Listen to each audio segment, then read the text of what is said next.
Chapter 1557.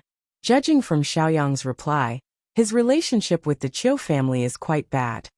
Yang Tao curiously read the reply several times and sighed to his wife. Speaking of which, I don't seem to have heard Madam mention anything about maternal family. Is there a secret here? Yan Shuxian was playing with her son, who was getting fatter and more energetic. Hearing this, she couldn't help but raise her head to refute. Husband, you're wrong. I don't have a proper maternal family. Of course, I can't mention it. Yan Shuxian held her heavy son in one hand and shook the rattle drum with the other. Listening to the sound of the beads hitting the drum, the little guy in her arms stared at it without blinking, revealing his baby teeth. Seeing this, Yan Shuxian smiled warmly. Speaking of which, that's the matter of the previous 2 generations. Yang Tao was surprised. Listening to Madam's words, the relationship between the Qiu family and the Yan family wasn't as superficial as bad. Madam, is it convenient for you to reveal something? Xiaoyang also said something, but the content wasn't clear. Yang Tao was a little embarrassed, as if he was ashamed of his curiosity. Yan Shuxian said, "You and I are one. We're a family, so there's nothing to hide." She briefly talked about the love and hatred of the previous 2 generations, with an indescribable sadness in her tone. I heard that maternal grandmother was once a famous peerless beauty. Unfortunately, her life was wandering, and she didn't have a good end in the end. Yan Shuxian sighed. Whether it's prosperous times or troubled times, it's always harder for women to survive than others. Old Master Qiu kept a courtesan outside as a mistress. Other than her face and body, what else could he want? A woman's best years were too short. Just like a blooming peony, there would be a day when it withered. When one grew old, one's appearance was gone. Not to mention keeping a man's heart. One couldn't even keep his body. Maternal grandmother was a typical example. Maternal grandmother had been a mistress for several years. At first, because she was still young, she was doted on. But after giving birth, her figure was out of shape, and her face wasn't as fresh and tender as when she was young. That fickle man got tired of her and gradually stopped paying attention to her. Her maternal grandmother had been raised as a talented woman since she was a child, but she had a delicate heart of sorrow in the secular world. She gradually became depressed as her man alienated her and finally passed away. Yan Shuxia's mother had inherited her mother's good looks. She was famous for her beauty even before she reached marriageable age. Because she was the daughter of a wealthy merchant, her status was not high. As a result, many aristocratic families who coveted her beauty had lusted after her. If Yan Lin's father hadn't fallen in love with her at first sight and spent so much effort to marry her, he wouldn't have ended up well. Don't forget, in this era, concubines could be used as gifts by the male masters to entertain guests. As someone else's concubine, if she didn't receive her husband's favor, she would have to go through all of this. Yang Tao listened attentively. One hand clenched into a fist and pounded the palm of the other, as if he had discovered some great secret. No wonder. At first, I was wondering why Uncle Yan's appearance was so ordinary. But how could his children be so beautiful and elegant? So this is the reason. Indeed, the parents' looks were still very important. Their children's looks were guaranteed. Yang Tao looked at his son carefully, as if trying to imagine how elegant he would be when he grew up. After a while he said with certainty, "Madam, I was born so beautiful, and you are also the most beautiful woman in the world. When our son grows up, he will definitely be full of beauties when he goes out." Yan Shuxia was speechless. Was this the main point? As long as you're happy, Yang Tao said. In that case, the Qiu family isn't a good thing either. Yan Shuxia said, "It's not appropriate for me to interfere with the political affairs outside. Everything is up to you." Yang Tao said, "There's a guy named Qiu Meng in the Qiu family. He said that he defected to Lu Shi in order to cheat him of his secrets. Now that he has made progress, he plans to cooperate with me. I didn't want to believe him at first, but since he is related to Xiaoyang, I can trust him." Yan Shuxia asked curiously, "Why? Is it because of eldest brother?" Yang Tao said, "I sent Qian Su to inquire, but no one knows about the relationship between the Qiu family and Xiaoyang. No one on Lu Shi's side knows either. From this, it's true that the Qiu family defected to Lu Shi, but it's also true that they planned to slip away and help us cooperate with him. Because there were too few people who knew about this old grudge, Yang Tao couldn't find out anything even after asking around. It was even more impossible for Feng Jin to know. Unbeknownst to them, the legend of the top courtesan was only occasionally talked about by the older generation in brothels, and the new generation strived for it. Who would have thought that Feng Jin knew? Yang Tao continued. However, since Xiaoyang said that we can only trust half of the Qiu family's words, let's wait and see. Yin Shushua said curiously. I heard from eldest brother that most of the Qiu family are good for nothings. Not many of them are presentable. They defected to Lu Shi. With their abilities, how can they get a good position? In this case, their help to Lang Jun is limited. Yang Tao said. Qiu Meng is indeed useless. After defecting to Lu Shi, his position is also low, but it doesn't mean that he is useless. Yin Shushua didn't understand. Is there such a thing? Yang Tao said. Of course there is. Even though Qiu Meng is only a small registrar in charge of returning rations to the warehouse, isn't war all about fighting for rations? He was in dire need of rations. If not for Qiu Meng's letter, Yang Tao would have sent someone to borrow rations from Enchui.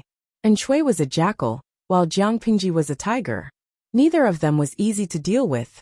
However, there was a saying that the enemy of an enemy was an ally. Jiang Pingji was powerful, and both Enchui and Yang Tao were thorns in her eyes. With the common threat of a foreign enemy, they formed a natural alliance. Yin Shushua obviously knew her husband's predicament. She smiled and said, if that's the case, our army's rations crisis can be solved. Yang Tao said, it's too early to say that. The Qiu family, let's wait and see. If we can trust them, we'll do something big. Yin Shushua said, it's better to be safe than sorry. Lang Jun, it's not wrong to be cautious. At that moment, the fat son in her arms suddenly began to struggle unhappily. His little face scrunched up, and he punched wildly, looking fierce. Seeing that, Yang Tao immediately carried his son away. I'll hold him first, lest he wet your dress again. Before he finished his sentence, a dripping yellow liquid leaked out from the diaper, and the fierce little face also relaxed. I've never seen anyone with such a bad temper. If Yang Tao didn't have some family wealth, he probably wouldn't even be able to provide for his son's diaper. Yin Shushua couldn't help but laugh. Her dress wasn't wet, but her husband's clothes were unlucky. Yang Tao left his son to the wet nurse to change his diaper, and he went into the bedroom to change into a clean set of clothes. My lord, there's an urgent letter. When Yang Tao came out after changing, the housekeeper of the manor handed him a confidential letter. He opened it, and saw that it was a message from Qiu Meng. Qian Su asked, my lord, do you want? Chapter 1558. Yang Tao was calm, so was Feng Zhen. Qiu Meng was the only one who couldn't. He paced back and forth like an ant on a hot pan the whole night. He waited from dusk until dawn. Once again he asked the servant for information. He didn't expect Yang Tao to not send troops to intercept the grain. Old Master Qiu wasn't surprised. Instead he scolded his youngest son. Yang Tao is one of the feudal lords. Look at those top-notch feudal lords. Which one of them is heartless? Old Master Qiu lectured his youngest son earnestly.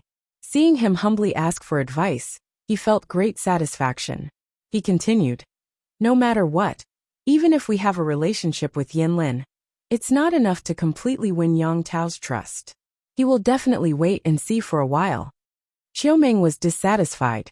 I know this too, but Yang Tao doesn't know how much risk I have to take to send him a message. The bigger the movement, the easier it was to be discovered. Once they were discovered, the Zhao family would be a good example. He risked his life to send Yang Tao information. Every opportunity was precious. Who would have thought that Yang Tao would still be so hesitant? Old Master Qiu shook his head. This is why other people are feudal lords, but you are still a step away from being outstanding. If you don't have some vigilance, you won't survive 3 episodes, understand?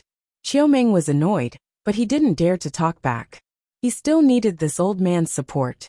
After a while, Chiu Meng sent 2 more messages to Yang Tao, both of which were true. Because Chiu Meng was only a junior registrar, he was responsible for the first step of the inventory of the grain.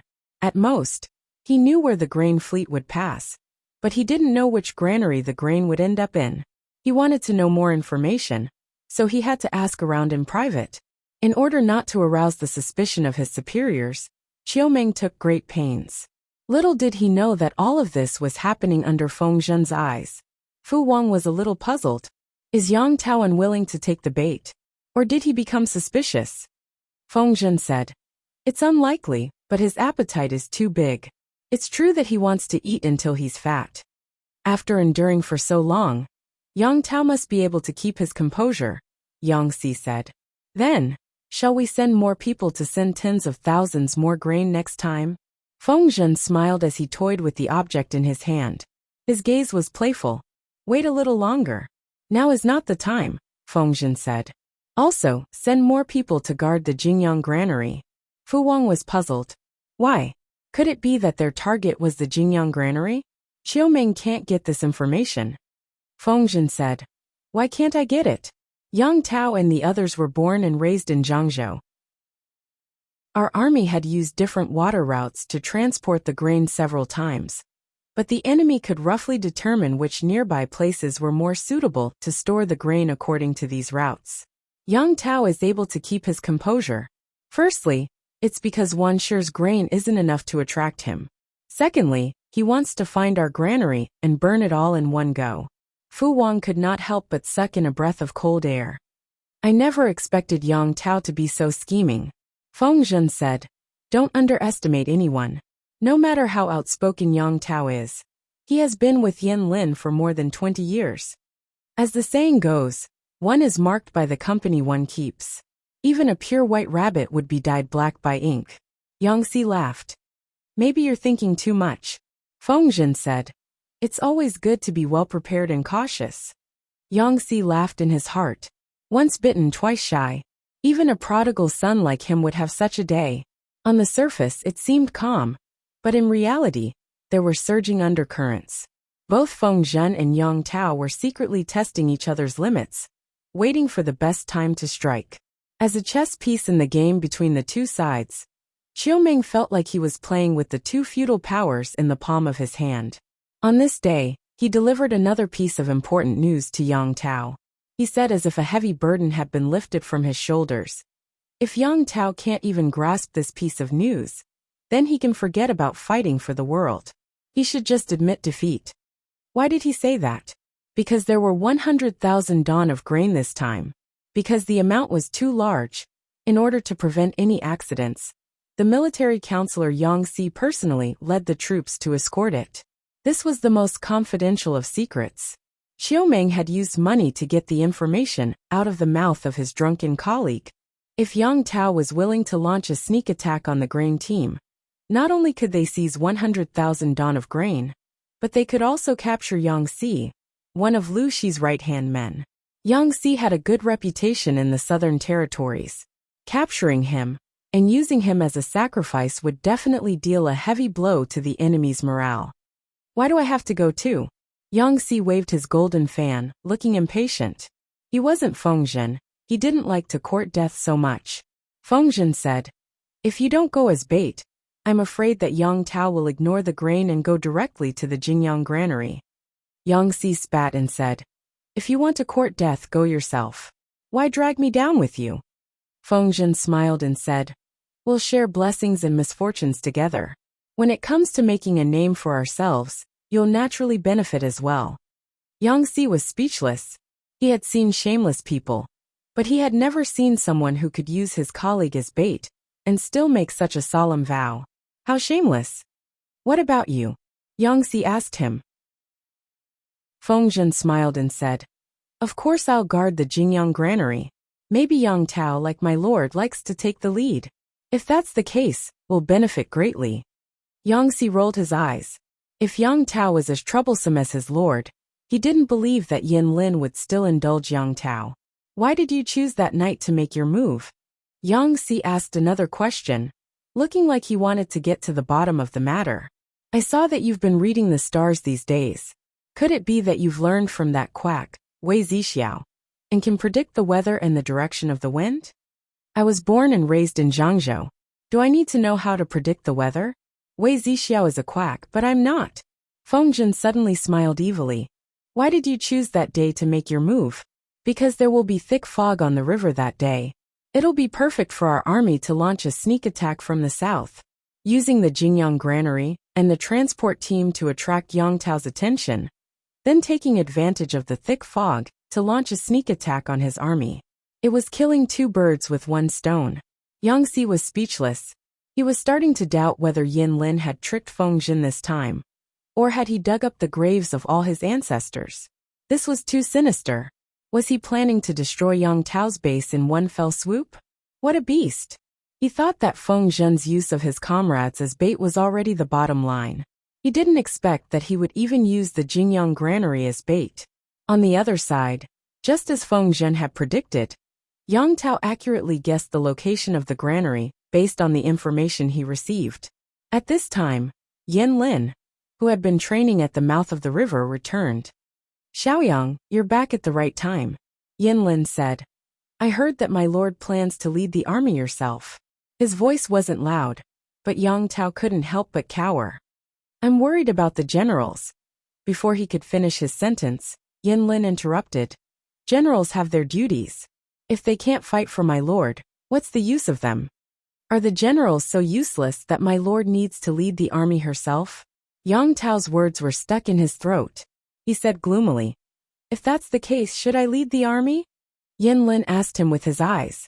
What do you think? Yang Tao was speechless. Chapter 1559. Xiaoyang, what are you planning to do? Yin Lin stopped him, so Yang Tao gave up on the idea of leading the army. Unexpectedly, Yin Lin put on his armor, which was rare. Yin Lin said, I will lead the army to intercept the food. Yang Xi is cunning. We can't let him get away so easily. Yang Tao felt wronged. His friend didn't want him to lead the army, so he went alone. I've known Xiaoyang for so many years, but you've never dressed like this before. Yang Tao and Yin Lin grew up together. They were not biological brothers, but they were as close as real brothers. They knew each other very well. Even though Yin Lin always wore a scholarly robe and looked like a gentleman, it didn't mean that the sword on his waist was just a decoration. Only a few people knew that even Yang Tao, a powerful warrior, had to be on high alert when fighting with Yin Lin. Otherwise he might lose. If Yang Tao wasn't so troublesome, Yin Lin would rather be a scholarly general than a counselor. He wouldn't have to clean up Yang Tao's messes like this. If Yin Lin hadn't put on his armor, even Yang Tao would have forgotten what he looked like in it. The armor that Yin Lin was wearing was not brand new. There were traces of battle on it, and it gave off a fierce aura. Perhaps because of the armor, Yin Lin's gentleness had been diluted. Instead, he looked more heroic. Hearing Yang Tao's words, Yin Lin couldn't help but sigh. He didn't wear this armor often. Who was it for? If Yang Tao could save him some trouble, he would also be willing to go into battle in leather armor and become a general who opened up new territories, rather than a strategist who stayed in the rear to give advice. Of course, this wasn't a bad thing. To Yin Lin, nothing was more important than Yang Tao's safety. Master, it's getting dark. We can go now. At this moment, a soldier outside reminded the two of them. Yin Lin glanced at the darkening sky outside and couldn't help but say, My lord, guard the rear. Keep an eye out. Yang Tao asked, Can they send troops to attack our water stockade? Yin Lin retorted, Why not? It would be best if they could successfully intercept Lu Shi's rations. But if they couldn't, then they would have to burn them all down. Once the fire started, the enemy would definitely take action. If they can't save the granary in time, they can mobilize their troops to attack our water stockade. It can be considered a strategy of besieging Wei to rescue Zhao. Therefore, my lord cannot let down her guard tonight. Pay more attention. Yang Tao understood. He had always trusted his partner's words, so he naturally had no objections. All right. I will increase the number of patrols to prevent the enemy from taking advantage of the situation. Xiaoyang should also be careful. Don't play around with your life. Yan Lin valued Yang Tao, and Yang Tao valued his friends as well. I'll prepare a banquet here and await your triumphant return. Yan Lin cupped his fists and said, Yes, sir. The army was divided into two groups. They had long since made preparations, and were only waiting for the order to pull the anchor and set sail. The wind is blowing from the southeast tonight. It looks like even God is willing to help our army. Yan Lin was sitting on the deck, trying to calm himself down. Beside him, two vice admirals were whispering to each other. Other than the soft chatter and the sound of the oars, there was only the sound of the southeast wind blowing against his clothes. Most of the soldiers under Yang Tao's command were good at swimming. They all grew up near the water and knew the area very well. One of the vice admirals was a native of the area. His family had been fishermen for generations, and they relied on God for their livelihood. Because his ancestors and parents had always taken him out to fish, he had learned a lot from them. Looking at the sky, he said, It's not just the southeast wind. Maybe there will be fog on the river at around midnight tonight. Even though the fog would affect the sailing of the ships, it also served as a cover. The soldiers at the helm were all locals who were familiar with the area. They wouldn't get lost even if they closed their eyes, let alone the fog. In comparison, Jiangpingji's soldiers were not as familiar with the river. Once the fog came, they would be like headless flies. Is there really going to be fog at midnight? The other vice admiral was obviously not as experienced as the other vice admiral. At that moment, Yan Lin, who had been meditating with his eyes closed, opened his mouth. Yes, there will be fog, but judging from the weather, there will probably be some rain after midnight. For people who relied on the water for their livelihood, especially fishermen, it was a basic skill to distinguish the flow of the river and predict the weather to avoid hunting in stormy weather. Even though Zhangzhou's shipbuilding technology was not bad, humans were as weak as ants in the face of nature. The vice admiral was also surprised. He didn't expect Yan Lin, who was from an aristocratic family, to be so good at this. If it drizzles after midnight, then our plan. Yan Lin wasn't worried. They planned to make their move before midnight, and the rain after midnight. There was no conflict of time.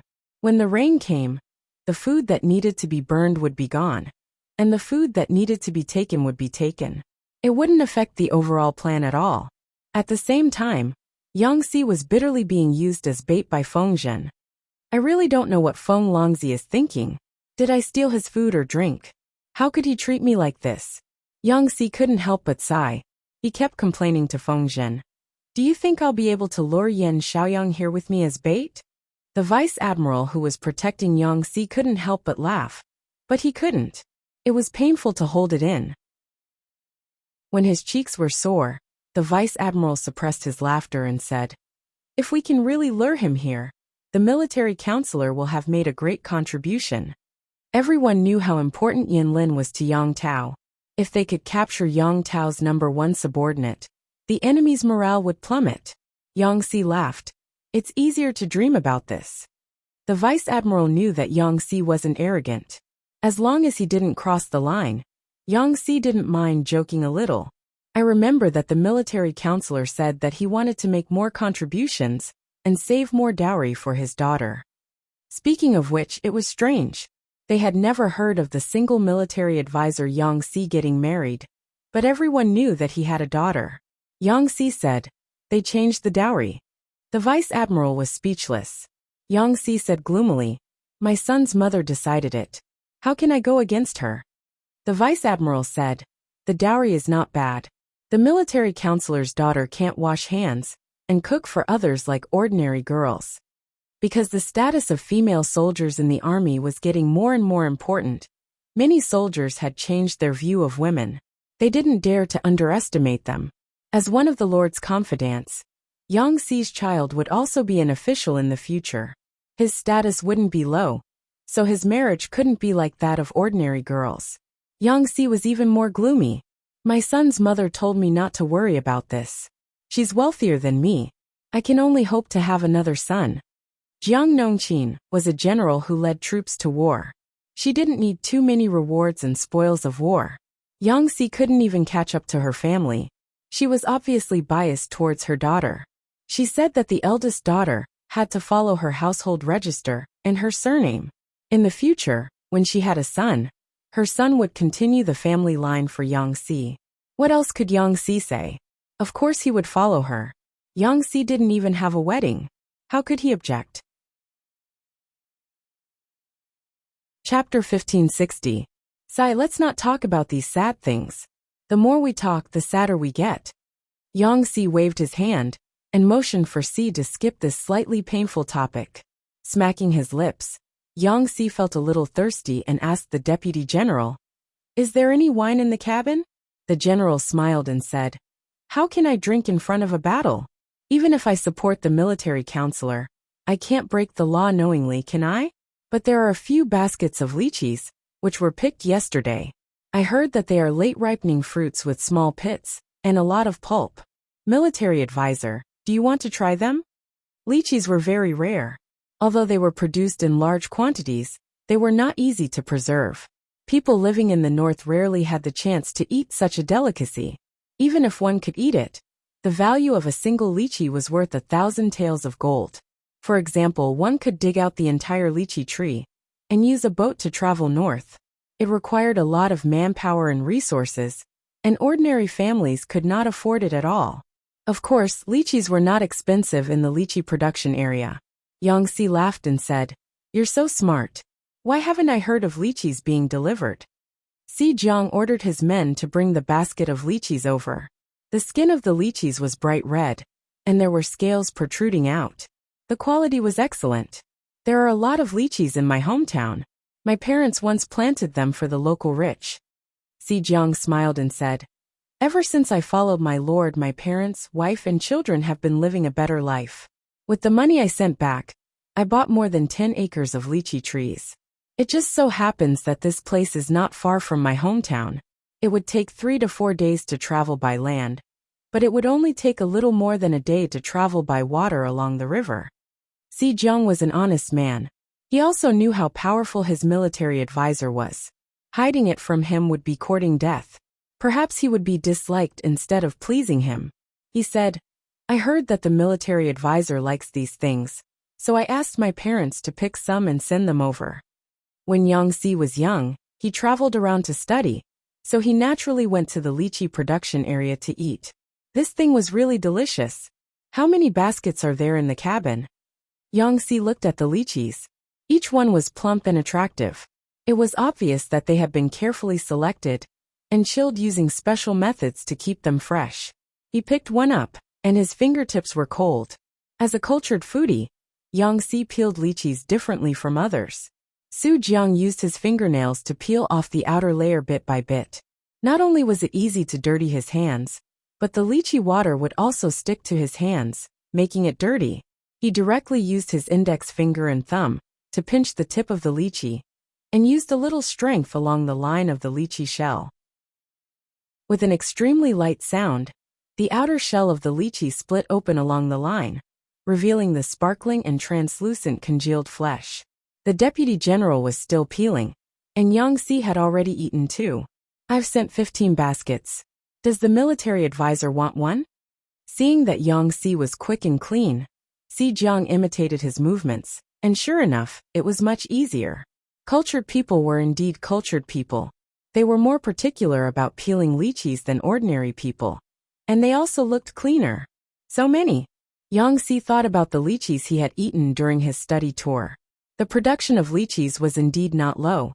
He smiled and said, "Leave a basket for Feng Longzi, General Fu, and the rest for the soldiers. How much are the lychees worth? You can report it to me." The deputy general said, "It's homegrown. It's not worth much." "That won't do. Nothing can be accomplished without rules." Yangxi said, "If the Lord knew, she wouldn't agree." Although it was homegrown, it didn't take time and energy to take care of the lychee tree. As the military advisor, he couldn't take advantage of his own soldiers. The generals in troubled times were all professions that put their lives on the line, so they couldn't be treated harshly. The deputy general couldn't dissuade Yangxi, so he could only accept his good intentions. Yangxi sent soldiers to distribute the few baskets of lychees to each ship, and after sharing them, each person only had one. He remembered that Xieze was also here, so he specially sent someone to give a small portion to Xieze. If there are still lychees after this battle, let's go eat to our heart's content. The deputy general smiled and said, if so, then I really thank the military advisor on behalf of the local people. Lychees were indeed rare, but not many people could afford to eat them. The annual production was relatively high, so there wasn't much market for lychees in the local area.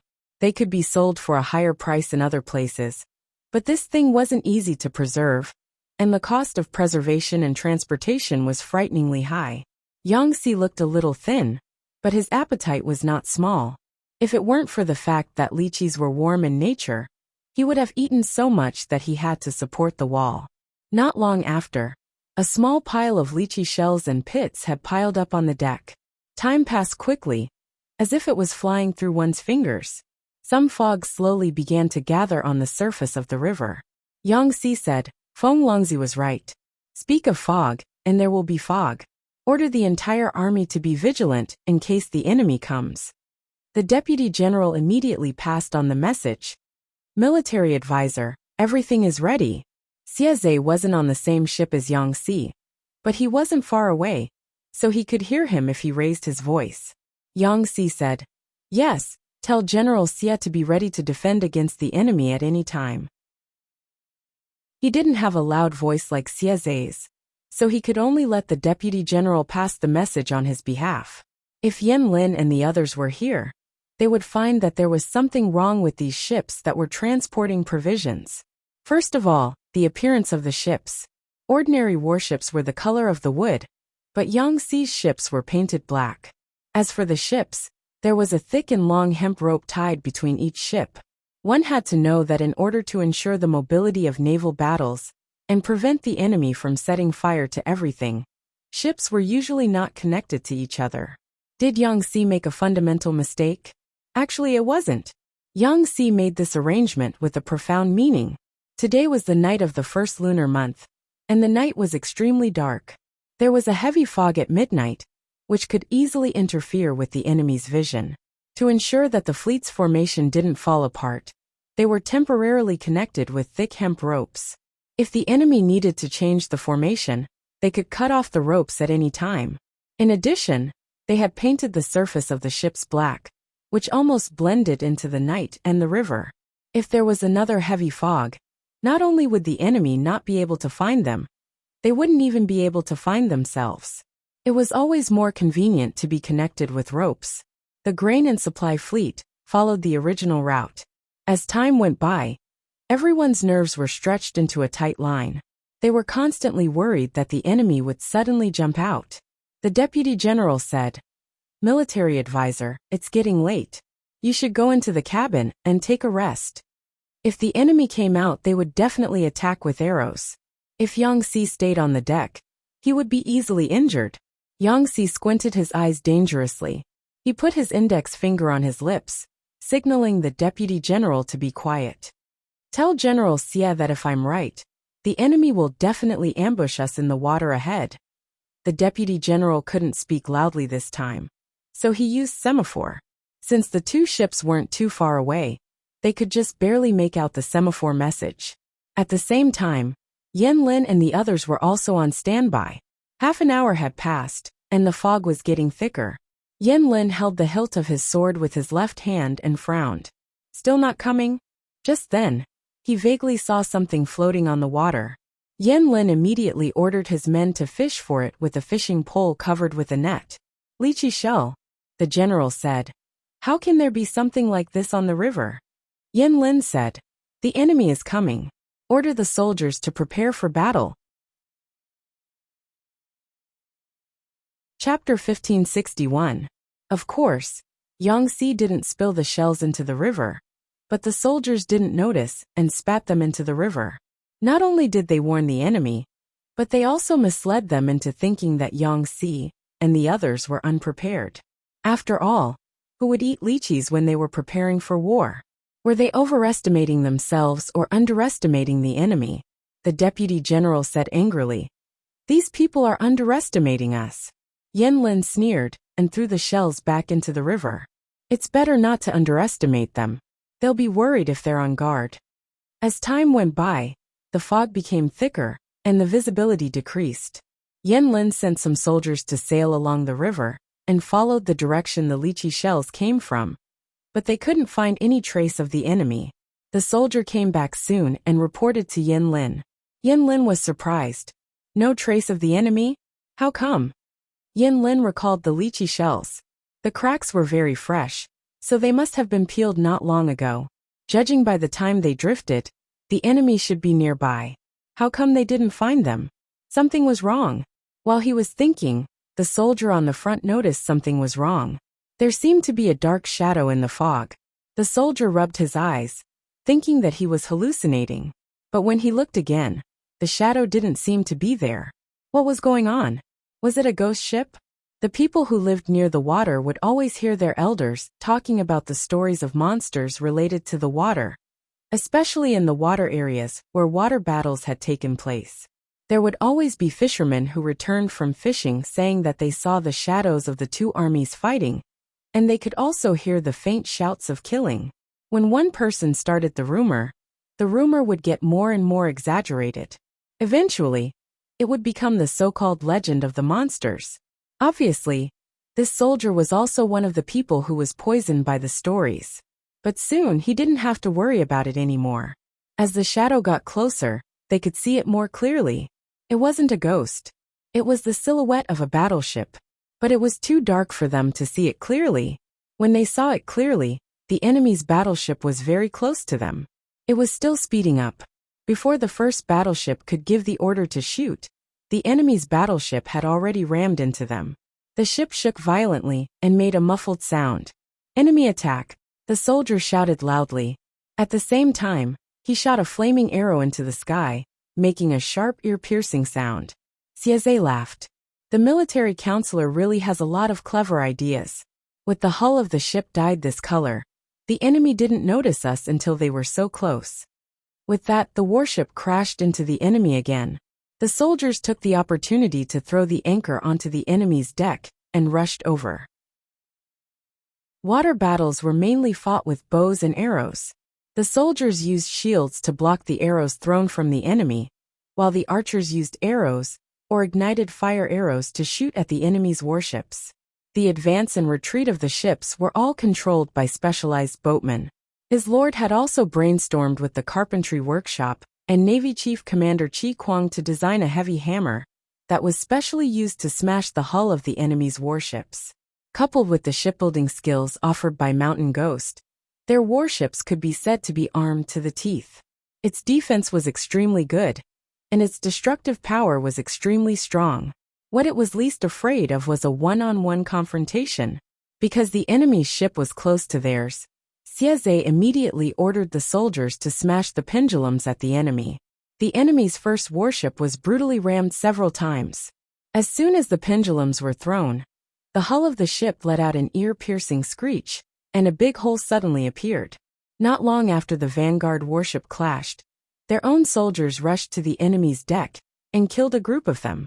Xieze and his men had the upper hand, but Yanlin's reaction was extremely fast. Countless fire arrows dyed with burning oil were shot at them. This is an ambush? Yanlin's face was filled with shock. His eyes were filled with terrifying whirlpools. He didn't panic. Instead, he immediately ordered the soldiers to prepare for a counterattack. First, they would use the fire arrows to force the enemy to retreat. The deputy general also said, "Military counselor, we have fallen into the enemy's trap."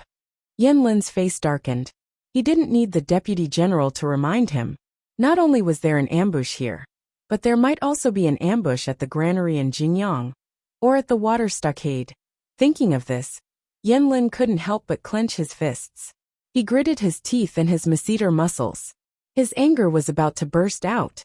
Qiao. He didn't know if Feng Zhen and Yang Si had used her, or if she was in cahoots with them to set Yang Tao up. Either way, he wouldn't forgive Qiao. Don't panic. Just listen to my orders and force them to retreat.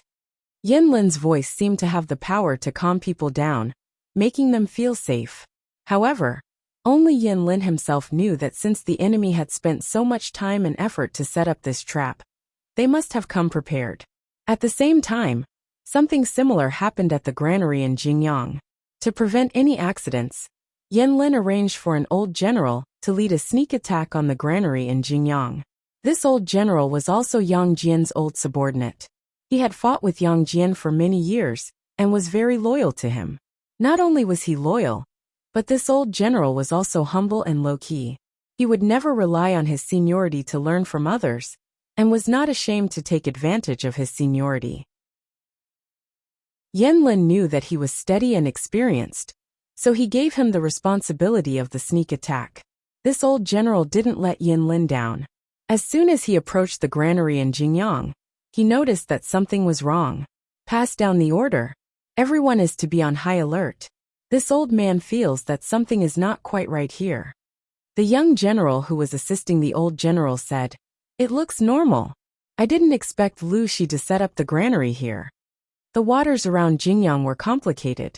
It was easy to hide, easy to transport, and close to the enemy's base camp. It was indeed safe. The old general said, "What do you know? I feel that something is wrong with the air above the granary. I don't feel at ease." The young general was upset. How could there be such a saying in a war? Despite his suspicions, the old general didn't order a retreat. Instead, he told his soldiers to be extra careful. When they killed the soldiers on night watch and rushed into the granary, the old general felt more and more uneasy. "Old general, this is not grain. It's all hay and black oil." The old general's face twitched. He shouted, "Retreat! There's an ambush!" As soon as he finished speaking, the soldiers who had been lying in ambush crawled out of the ground and charged in from all directions. The thirsty archers fired arrows at the enemy, and some aimed at the dry wood and hay. "Retreat now! Tisk tsk. It's too late." Feng Zhen opened his gold-sprinkled fan in a flirtatious manner. The fan covered half of his face, revealing only a pair of eyes that were filled with intrigue. The weather was hot and humid in Zhangzhou. Coupled with the screams of the soldiers, it was unbearably hot. Only the cool breeze could make him feel better. "An eye for an eye. You made me suffer, and now I'll take it back." The two groups of soldiers didn't hurt Yang Tao much, but... Chapter 1562. Fu Wang felt his nose itch and sneezed loudly. Qi Kuang thought he had caught a cold. "The river is windy outside. Why don't General Fu go into the cabin to avoid the wind?" Qi Kuang suggested gently with sincerity written all over his face. This made Fu Wang a little depressed, because he didn't like to bully honest people. Why would a man be afraid of this little wind? I wonder who was talking about me just now. Fu Wang sneezed a few more times after he finished speaking. The tip of his nose was itchy and warm, as if his blood had rushed there. He guessed, maybe it's the two precious babies talking about their Awang. Awang was a respectful title for a grandfather, father, or father-in-law. In the previous dynasty, people used this colloquial term, but it wasn't popular anymore. However, some small places still kept this tradition. Huiyin was also affected. When she taught the twins to speak, she taught them to call Fu Wang Awang. The children learned quickly.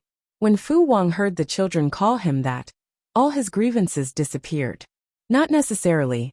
Look at the time now. The children should have gone to bed long ago. Qi Kuang was an honest man. Without hesitation, he shattered Fu Wang's fantasy and said straightforwardly, "I, on the other hand, think that it's more likely that Advisor Feng and Advisor Yang are talking about you. What do you think?" Fu Wang spat and said in disdain, "These two old foxes are probably up to no good when they talk about me." Qi Kuang smiled. "I think the two military advisors are good people.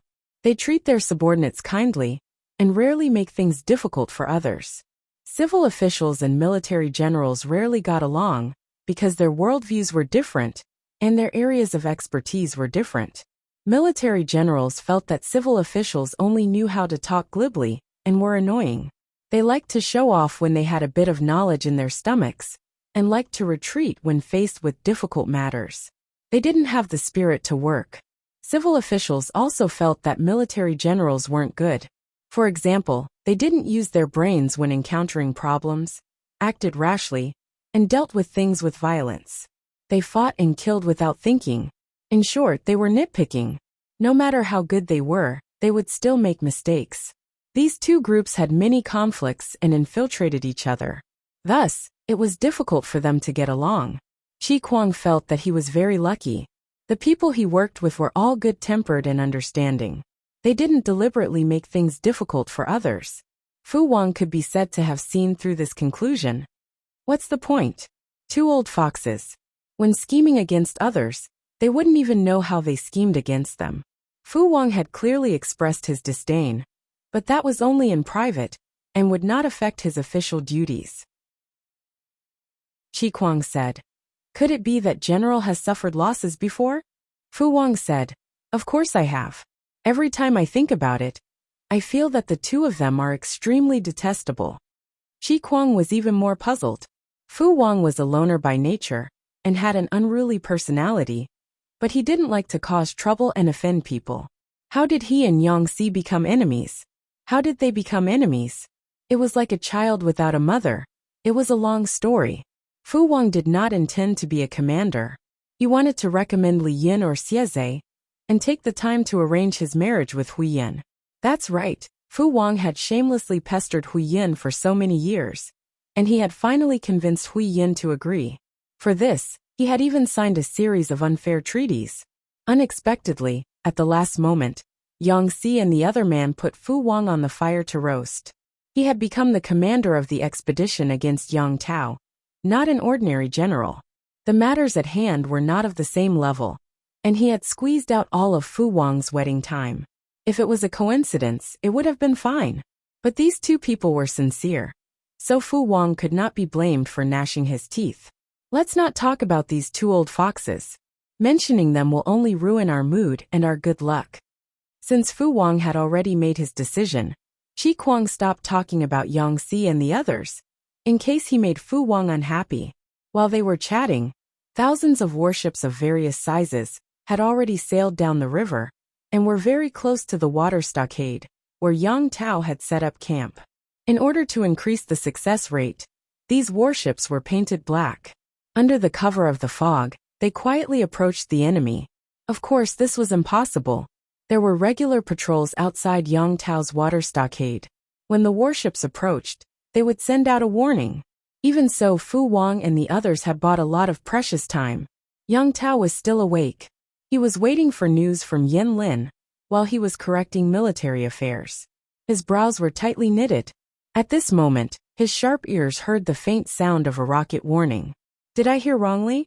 Yang Tao murmured in a low voice. There was a flurry of footsteps outside the tent. "What is it?" The soldier said. "My lord, a large number of enemies are attacking us from outside the stockade." "Enemy attack." The word jumped out. Yang Tao's nerves tightened. He recalled the words Yin Lin had left him before he left. There really was an enemy attack.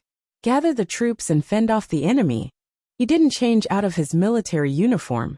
He strode out of the tent and took down the weapon hanging on the rack. Outside the stockade, the warships were lit up. The enemy's warships were lined up in a row, as if they were going to surround the entire shore. The soldiers on his side were already busy. The sky was filled with fire arrows, dispersing the fog. The shouts were so loud that it hurt their eardrums. Fu Wang was well prepared for this sneak attack. He didn't give the enemy any time to react. As soon as he arrived, he launched a fierce combination of punches. Because of the southeast wind, Fu Wang and the others couldn't fight the enemy for too long. Otherwise, the fire would reach them. Fu Wang stood on the deck and killed dozens of enemies who tried to come over. He kicked the bodies into the water, and they floated to the surface after a while. Kill them and destroy their warships. The wind is not good for us. We can't fight for long. We should get ashore. Relying on their high fighting spirit, the soldiers rushed to the enemy's deck, as if they had been injected with chicken blood. They ignored the spitting flames and directly engaged the enemy in close combat. Following the shouts, bodies of both sides fell into the water. The air was filled with the smell of blood and burning. Qi Kuang commanded the navy to restrict and destroy the enemy's warships. Fu Wang ordered the archers to clean up the enemy. They worked together to break through the enemy's weakest defense line and take the opportunity to get ashore. The heavy hammers hit the enemy's warships. The warships were already surrounded by fire. One hit and half of them collapsed. Because they had the upper hand, the enemy couldn't gather in time. By the time the main army arrived, Fu Wang had already gotten ashore.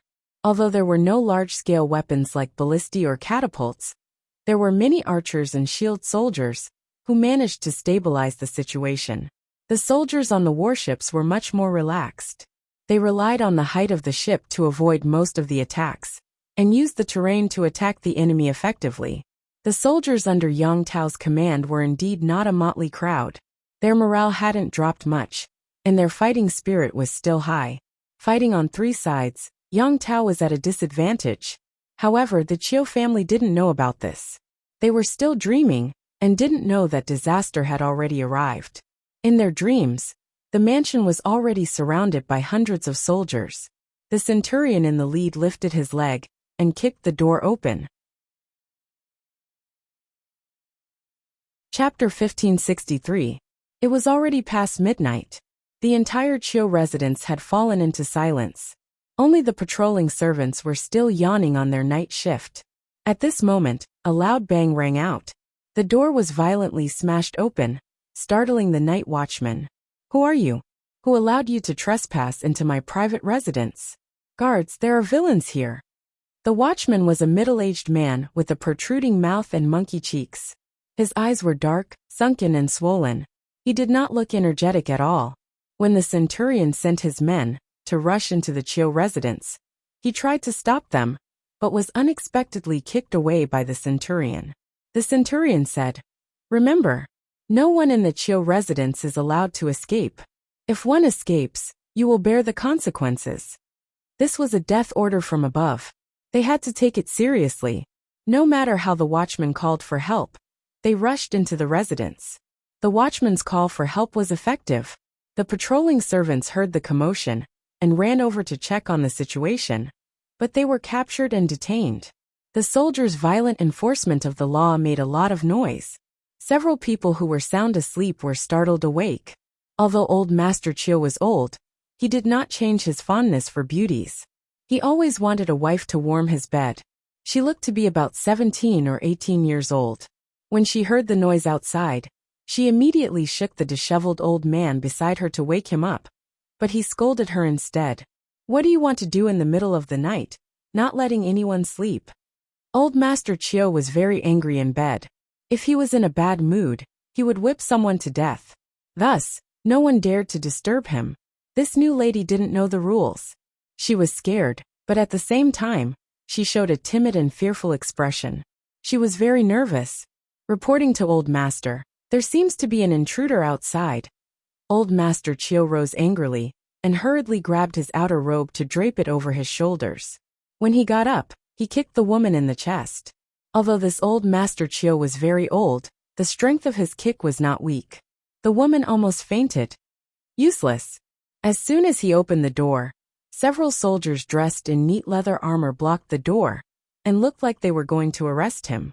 Old Master Chiu had never seen such a scene. He was so scared that his limbs turned cold. At the same time, an unknown anger rose in him. "Who are you? This place is under the rule of the Lanting Duke. You bandits are committing crimes here. Are you tired of living?" Hearing this, the soldiers looked at each other and could not help but mock. "What the hell? Capture him. Don't let this old man escape." Not only was old Master Chiu in the room, but there was also a beautiful lady as pretty as a flower. When everyone caught sight of the disheveled old man's attire and the young lady's appearance, they could not help but scoff. He was already so old, yet he was still lustful and defiled a woman who was old enough to be his granddaughter. He was really shameless. Old Master Chiu's hands were twisted behind his back. He was in so much pain that the veins on his forehead were bulging. He shouted loudly, but it was nothing more than a warning and a threat. He was using Jiang Pingji's name to intimidate others. The soldiers' ears hurt from listening to them. A clever soldier looked around and saw a pair of blue underwear lying beside old Master Chiu's bed. He grabbed it, crumpled it into a ball, and stuffed it into old Master Chiu's mouth. "You finally shut up. You've almost made me deaf." Seeing the situation, the lady who was captured could not care less about crying. Instead, she revealed an indescribable expression. When old Master Chiu was young, he did not control himself and contracted a minor illness that was difficult to talk about. As a result, he could not control his urine and feces in his sleep when he was old. That pair of cyan underwear was taken off after being soaked in urine. She was bought to accompany old Master Chiu. Not only was she to warm his bed and let him take advantage of her, but her other task was to help him change his dirty underwear to prevent him from flying into a rage when he woke up the next day. At that moment, someone actually stuffed it into his mouth. This was really TSK. Apart from old Master Chiu being captured, old Master Chiu's son, Chiu Meng, was no better. Old Master Chiu loved beauties, and Chiu Meng was no exception. He could not be away from women for even a day. Chiu Meng felt that he had made a great contribution to Yang Tao. In the future, he would have an easy time becoming an official. In his excitement, he was in high spirits and fooled around with his concubine for half the night. When the soldiers barged in, he had just fallen asleep out of exhaustion.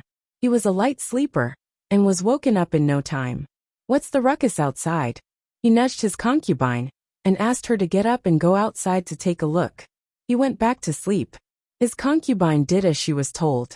Unsurprisingly, she was startled by the soldiers who had barged in and let out a high-pitched scream. Chiu Meng was woken up by her. He grabbed something and threw it on the ground. "It's the middle of the night. Do you want to die?" Soon, Chiu Meng heard loud and heavy footsteps approaching him. "Who are you?"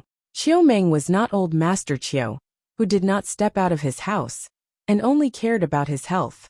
He immediately recognized the identity of the soldiers. "We are arresting you. Do not resist. Otherwise we will kill you on the spot. Please cooperate, and do not make things difficult for us."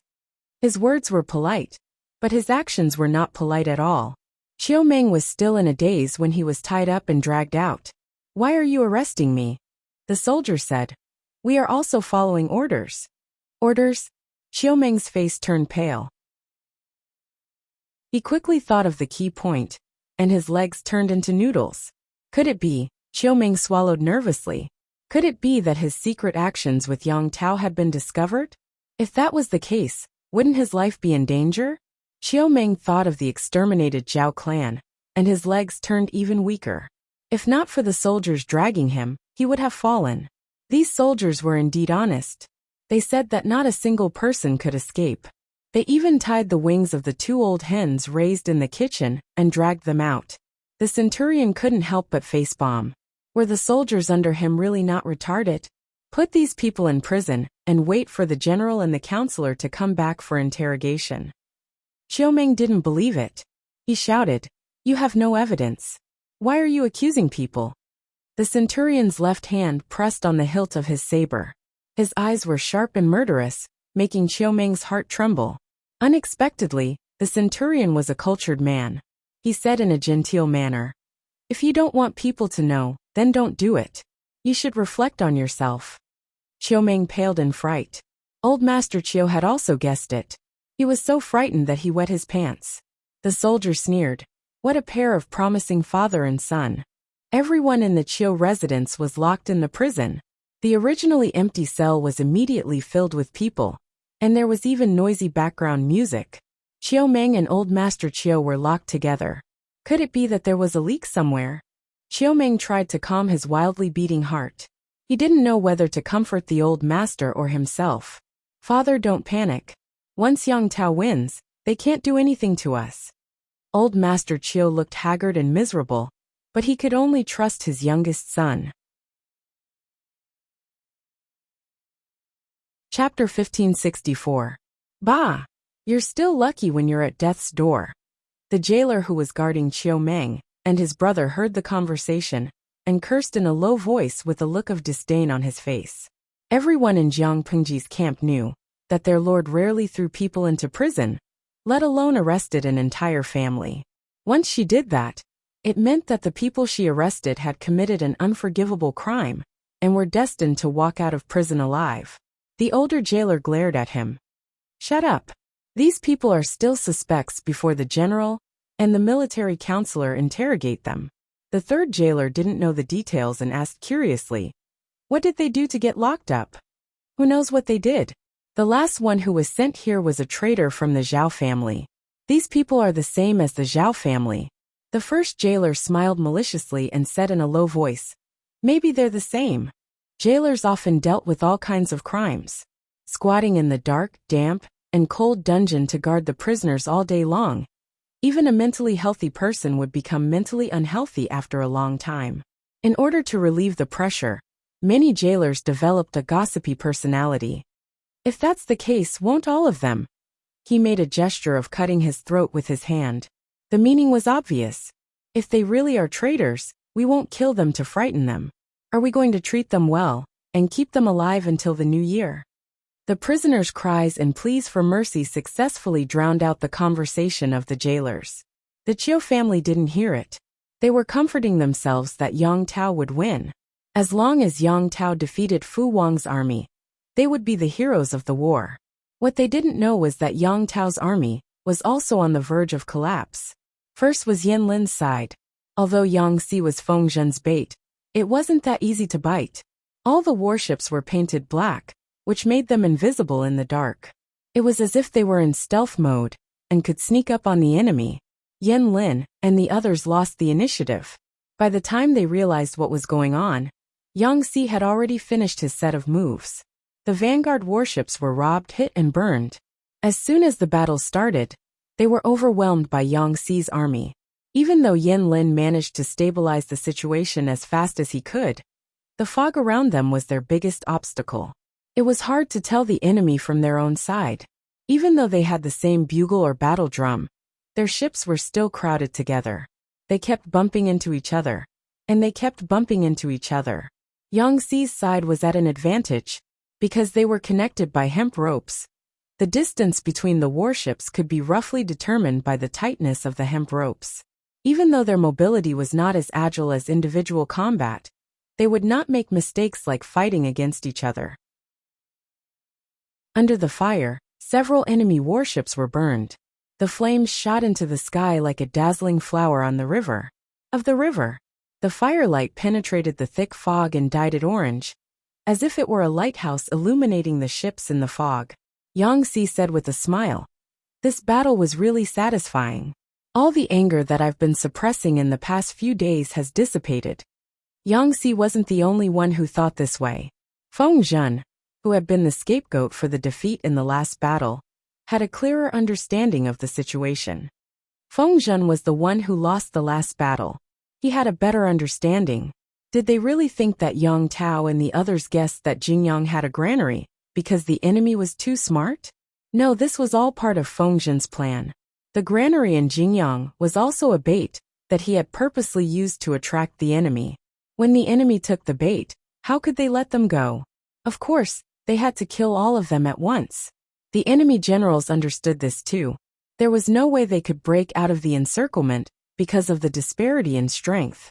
They could only prepare themselves for a life and death struggle.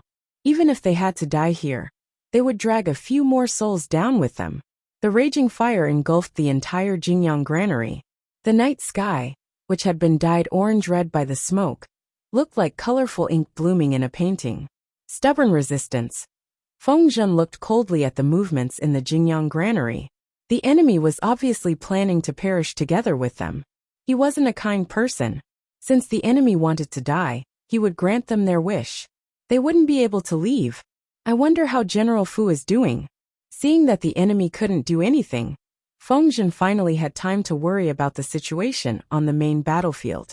If Fu Wang won, Yang Tao wouldn't be able to defend Zhangzhou. He would have to retreat from Dongqing with his remaining soldiers. Then, the whole of Dongqing would be in his lord's hands.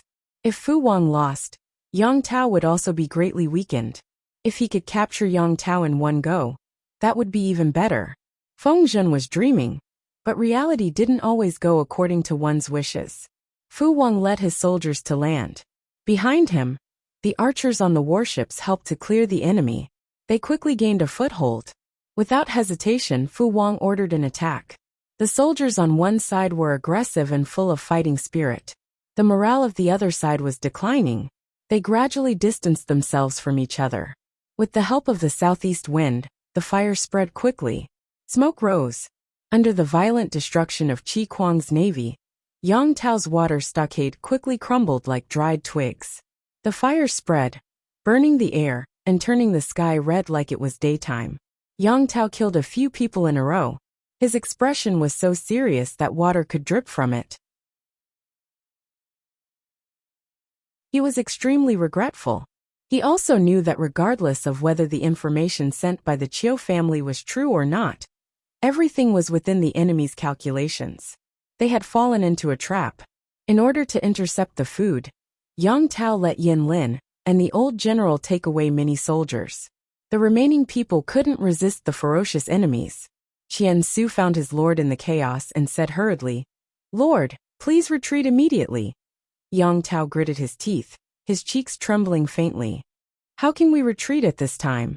As soon as he finished speaking, a few more enemies came out of nowhere. Yang Tao swiftly cut off their heads. Yang Tao said stubbornly, "You don't have to persuade me. I know what to do." As the Lord, Yang Tao had a team of elite guards by his side to protect him. However, he saw that the situation at the front was critical and sent them away. Qian Su said, "My lord's safety is the most important. Even if you don't think about yourself, you have to think about Mistress and the young master." Yang Tao said, "I've already sent people to find Mistress and send her to Nansheng. We can plan later, but we can't lose this place for now." He wasn't a blockhead, but he really couldn't leave so many soldiers to die and become a coward. Even if he had to retreat, he had to lead the surviving soldiers to block the enemy's attack and retreat while fighting. "I'm not afraid of death." Chapter 1565. Be careful, counselor. The enemy's attack was too fierce. As time went by, the fog on the river became thicker and thicker. This was one disaster after another for Yin Lin. An arrow came out of nowhere. As soon as the guard opened his mouth, Yin Lin swung his sword and shot the arrow down without looking back. "Counselor, the enemy is too strong. We can't pinpoint their exact location. I'm afraid we can't stop them," Yin Lin said. "If we can't stop them, give the order to retreat. Order the badly damaged warships to hold them off." But if we retreat and we lose, how will we explain to our lord?" "I'll take responsibility. You don't have to worry about it," Yin Lin said coldly to the general. "The enemy came prepared. If we can't beat them, why don't we retreat? Are we going to regret it after we lose the lives of our soldiers? Give the order to retreat and return to the camp immediately." Even though Yin Lin had told Yang Tao to be careful of the enemy's sneak attack, the sneak attack that Yin Lin mentioned and the actual attack were not on the same level. According to Yin Lin's prediction, there weren't many enemies attacking the camp, and most of them were injured soldiers. They weren't a threat at all. But now, they had fallen into the enemy's trap. The enemy had sent many elite soldiers to attack the water stockade. They had enough supplies. Their lord might not be able to hold the fort. Yin Lin knew Yang Tao too well. Yang Tao was like Yang Jian. He seemed warm and generous, but he was actually stubborn. If they didn't send reinforcements, Yin Lin was worried that Yang Tao would lead his men to fight to the death. It would be a great loss if they lost their lives for nothing. "What? Our lord also has enemies," Yin Lin said coldly. "What else? Feng Zhen used the Qiu family to mislead us. Didn't he plan for so long just for this opportunity?" Feng Zhen and the others knew that the Qiu family was up to no good, but they still held back their anger and waited until today to make their move. However, Feng Zhen and the others' efforts paid off. Nearly half of Yin Lin's warships were destroyed. Many of the sailors were injured or killed. The corpses on the river could form a small island. "Go back now. Don't delay," Yin Lin said and closed his eyes. He seemed calm, but there was panic and worry hidden underneath. He was afraid that he wouldn't make it back in time. He decisively abandoned the broken battleship and used it to block the enemy's battleship, which bought him time to retreat. Because of the thick fog, visibility was very low. Yang Si also discovered that the enemy's firepower was not right as they were fighting. Only then did he realize that they had escaped. Yang Si snorted and clicked his tongue. Who's the one commanding the troops? How could he just leave without saying a word? Lao General smiled bitterly and pressed his hand against the wound on his arm. During the chaotic battle, he was careless and was shot in the arm by an enemy arrow. Although he lost a lot of blood, his life was not in danger. If they're going to retreat and run for their lives, why would they send someone to inform the military counselor? Why didn't you tell me? Yang Si said plausibly. Do you know who escaped? Si Jiang was stunned for a moment before he asked. Who? Yang Si said with an expression that said, it's all military exploits. The military merits that belong to me escaped, and I'm not allowed to ask about it? The deputy general. He didn't know whether he should feel sorry for the enemy, who had been turned into military merits, or be impressed by the shamelessness and invincible logic of his military counselor. He asked shakily, what should we do now, military counselor? Yang Si said, what should we do? Go after them. Can you bear it when a cooked duck flies in front of your eyes? Lao General shook his head. No. They went after them immediately. Unfortunately, there was a gap called dimension between ideals and reality. Ideals were great, but reality was too cruel. Counselor, the wreckage of the enemy's battleships and ours are all over the river. It's a serious hindrance to our army. Yang Si said, clear those wreckages. Quickly. The deputy general said again. Then should we cut the ropes connecting the two ships as well? If they didn't cut them, even if the wreckages were cleared, the battleships that were connected in a V shape wouldn't be able to pass together. Yang Si said, it's untied. Let's catch up with them first. Although Yang Si and the others moved very fast, they still couldn't catch up with the tail of Yin Lin's army. They were not as familiar with the water as Yin Lin's navy was. The fog was still thick, which would affect the ship's ability to tell the direction. Moreover, Yin Lin and the others were retreating along the river. They had to open the sails, so they couldn't go too fast. It would be strange if Yang Si and the others could catch up. Seeing the cooked duck fly away, and the military merits that were in his grasp disappear, Yang Si slapped his thigh and sighed with regret. He had hoped to ask the Lord for more rewards this time. He didn't expect that he would fail at the last moment. Could it be that he really had to live off a woman, and wait for Jiang Shaowei to support the family and feed the children? Yang Si's regret was not over yet. When he heard that the commander of the enemy was Yin Lin, his eyes almost popped out. Did he really manage to catch the big fish, Yin Lin, with his meager effort? What a pity. The big fish was here, but he couldn't catch him. What a loss. Yang Si's resentment was almost materialized, but Yin Lin was determined to return. The closer he got, the clearer the flames became. He didn't lead his men to fight Fu Wang's army head-on. Instead, he chose to go ashore from another shore. It was obvious that Yang Tao's men were about to die. The riverbank was filled with corpses. Most of them were Yang Tao's men, and the rest were the enemies. Yin Lin put the torch near the river, and saw that the water had been dyed red with blood. His heart sank. Take some men to look for the Lord. If you see the enemy, warn them. Remember to stay alive. Don't force yourself. Yin Lin and the others were in luck. They ran into many defeated soldiers along the way. After a few questions, he found out Yang Tao's whereabouts from them. Yin Lin made a prompt decision. He took more than half of his men to support Yang Tao, and the rest of them drove the warship to the designated location. After today, Zhangzhou would be lost. Yin Lin had to plan a way out for Yang Tao so that he wouldn't fall into the enemy's hands. If he could escort Yang Tao to the warship and leave for Nansheng, there would be a chance for him to rise again in the future. Yin Lin's plan was good, but it depended on whether his enemy would give him the chance. This enemy was not only Jiang Pingji, but also Shui, who occupied most of Nansheng's land. Yin Lin and his men fought off a few scattered waves of enemies. After some effort, they finally found Yang Tao, who was retreating to the south. Greetings, my lord. By the time they found Yang Tao, Yin Lin's sword was full of blood. His armor was no longer shiny and clean. He was covered in blood. Xiaoyang. Seeing Yin Lin, Yang Tao relaxed a little. He helped him up and said, I'm glad you're okay. Let's not talk about anything else. Yin Lin said, I didn't see through the enemy's evil plan, which put the Lord in danger and the soldiers in danger. Yang Tao interrupted him. You have nothing to do with this. I can only blame myself for trusting a villain.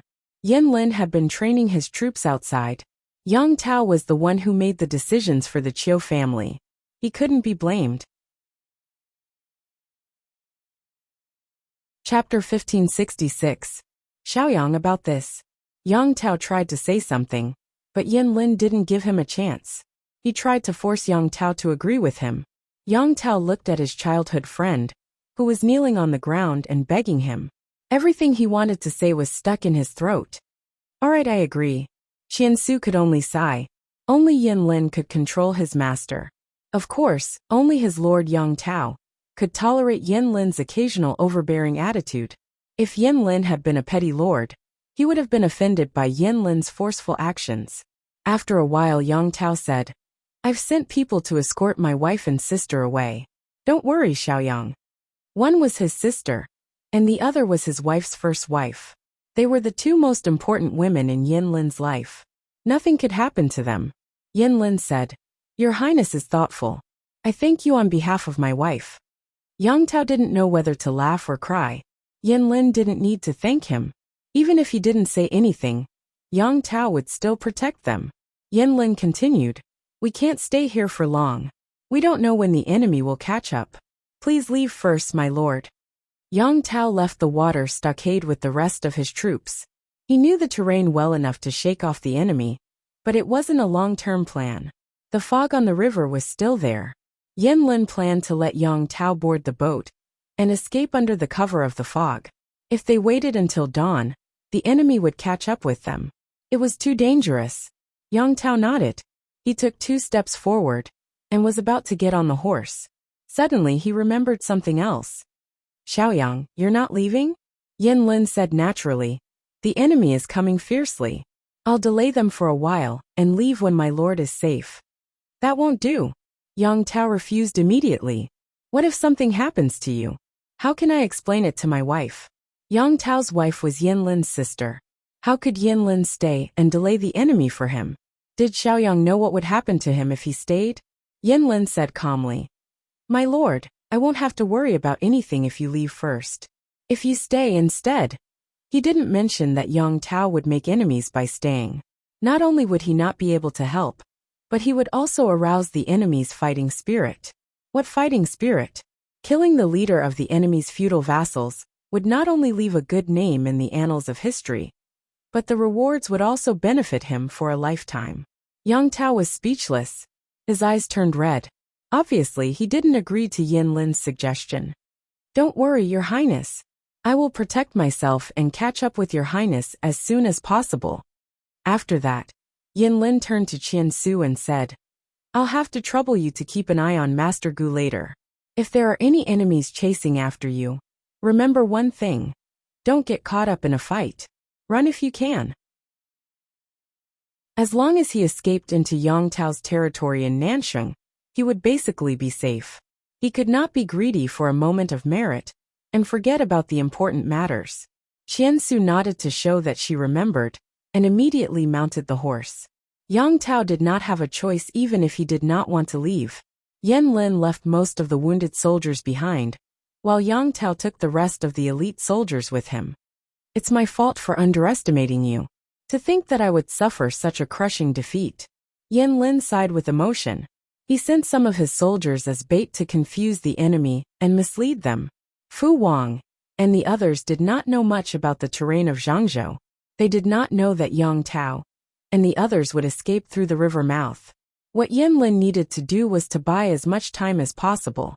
It would be best if he could escape unscathed. If not, he had to at least ensure the safety of his master. Thinking of this, Yin Lin's head hurt even more. Perhaps it was because he was used to being a nanny for more than 20 years. He subconsciously worried about Yang Tao. He was worried that no one would be able to persuade Yang Tao after he passed away. Sigh, maybe this is the best for him. When Yang Jian was alive, Yang Tao was well protected. After Yang Jian died, Yin Lin had to take on the responsibility of a father. Yin Lin had to be a father and a mother at the same time. Although he had protected Yang Tao's temperament, his temperament was not suitable for chaotic times. Strangely, his current mood was somewhat similar to Niel Yang's before he died. Both of them were worried about their naughty child. Nieching was too kind, while Yang Tao was too sincere and passionate. Yin Lin took out a handkerchief and wiped the blood off his sword. Then he put the plain handkerchief back into his sleeve. Report. We found traces of the enemy. Yin Lin asked. How many of them? The soldier answered. About 1,000 of them. 1,000 of them? That was more than enough. They were probably sent by Fu Wang to look for the remaining soldiers. Listen to my command. Get into formation. Even if we have to die, we can't let the enemy win so easily. Yin Lin swore that he had killed more people in his previous life than he had tonight. A rough calculation showed that he had killed more than 100 people. This was a good result for a counselor who worked as a civil servant for many years. Even if he went to hell, he would have 100 people to die with him. It was not a big loss. Because of Yin Lin's interference, not only did Fu Wang fail to find Yang Tao, but he was also misled into going in the opposite direction. When the soldier learned from the remaining soldiers that Yang Tao and the others had gone in the opposite direction, his face was as colorful as a palette that had been knocked over. At this time, the sky was turning gray. The fog on the river had mostly dissipated.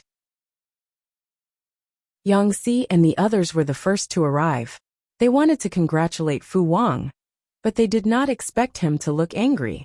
General Fu, what's going on? Fu Wang was hot-tempered when he was angry. He loosened his collar and said, We were tricked. Yang Tao escaped. The cooked duck had flown away, and the military merits that had been handed to them were gone. Hearing this, Yang Si did not stay silent. Instead, he smiled and spread out his hands. What a coincidence. I let Yin Lin escape too. Were they born in the year of the rabbit?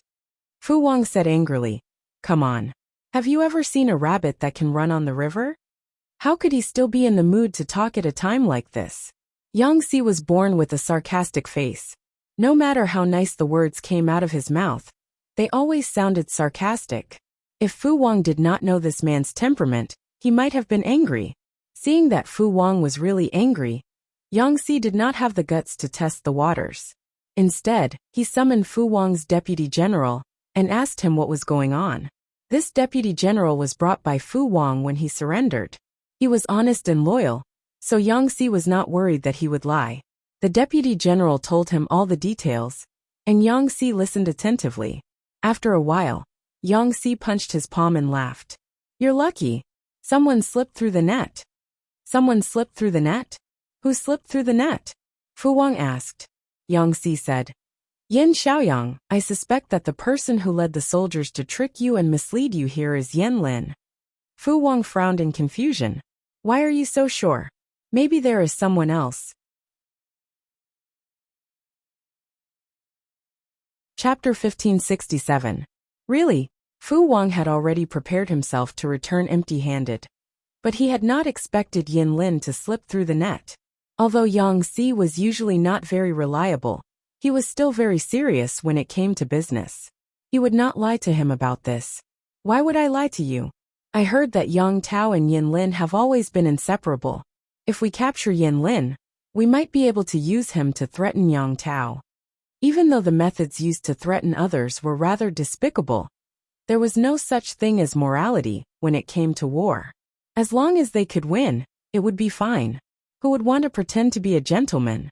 In addition, Yang Tao lost more than 100,000 soldiers in this battle.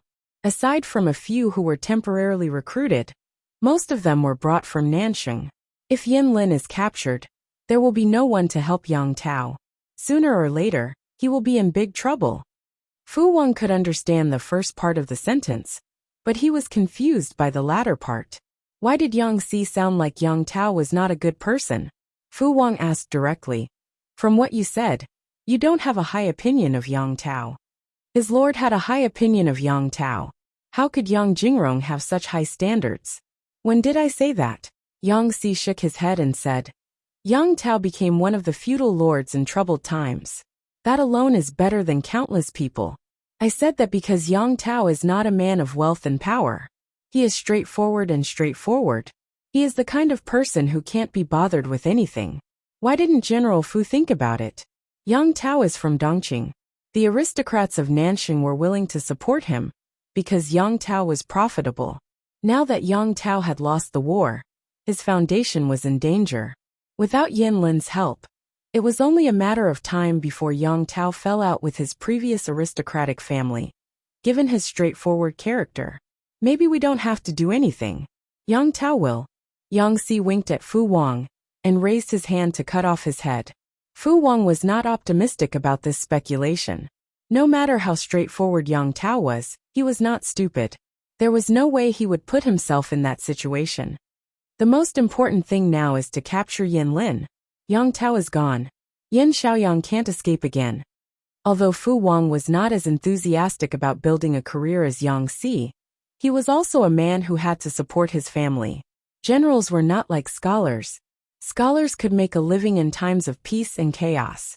Martial artists could only make money during times of war. In times of peace, there were not many opportunities. Yang Si said, "I think so too." Even though he knew that Yang Tao would not be able to catch up, Fu Wang still sent people to chase after him. It would be best if he could catch up with them. But if he couldn't, he would also be able to give an explanation to his lord, so that he wouldn't be criticized for slacking off.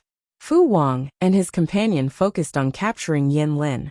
Compared to capturing Yang Tao, capturing Yin Lin was more realistic. Even though Yin Lin had some wounded soldiers, they were all wounded and didn't have much food with them. They wouldn't last long.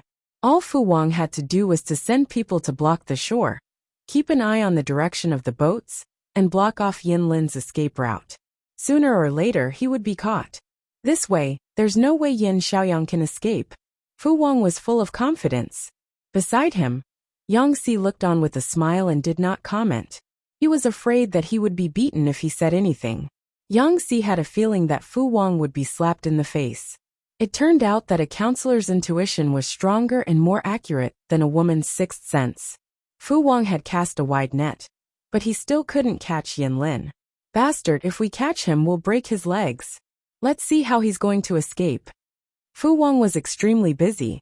Not only did he have to deal with the aftermath of the war, but he also had to appease the local people. He also had to politely reject the local forces that came to him to express their goodwill. He didn't want them to waste his time. After so many twists and turns, a day had passed. The soldiers he sent out had not stopped Yin Lin's army. Instead, Yin Lin had escaped deep into the mountains. Fu Wang was so angry that he wanted to set fire to the mountains to smoke them out. Didn't my lord say that if you set fire to the mountains, you'll spend the rest of your life in prison?" Yang Si had a frivolous smile on his face, which made Fu Wang's hands itch. He wished he could make intimate contact with Yang Si's face with his palm. Fu Wang said, "Pft, when did my lord say such nonsense?" Yang Si said, "Many years ago, when we were drinking in the brothel. If you don't believe me, I can write to her and ask her." Fu Wang was speechless. He thought that Feng Longzi was the only one who would bring his lord to a brothel. He didn't expect that Yang Si was also a Cancer. Seeing that Fu Wang was about to get angry, Yang Si quickly changed the topic. He comforted him. "The weather is dry now. If he really set fire to the mountains, it won't just affect this area. I heard that there are many villages and terrace fields in the mountains.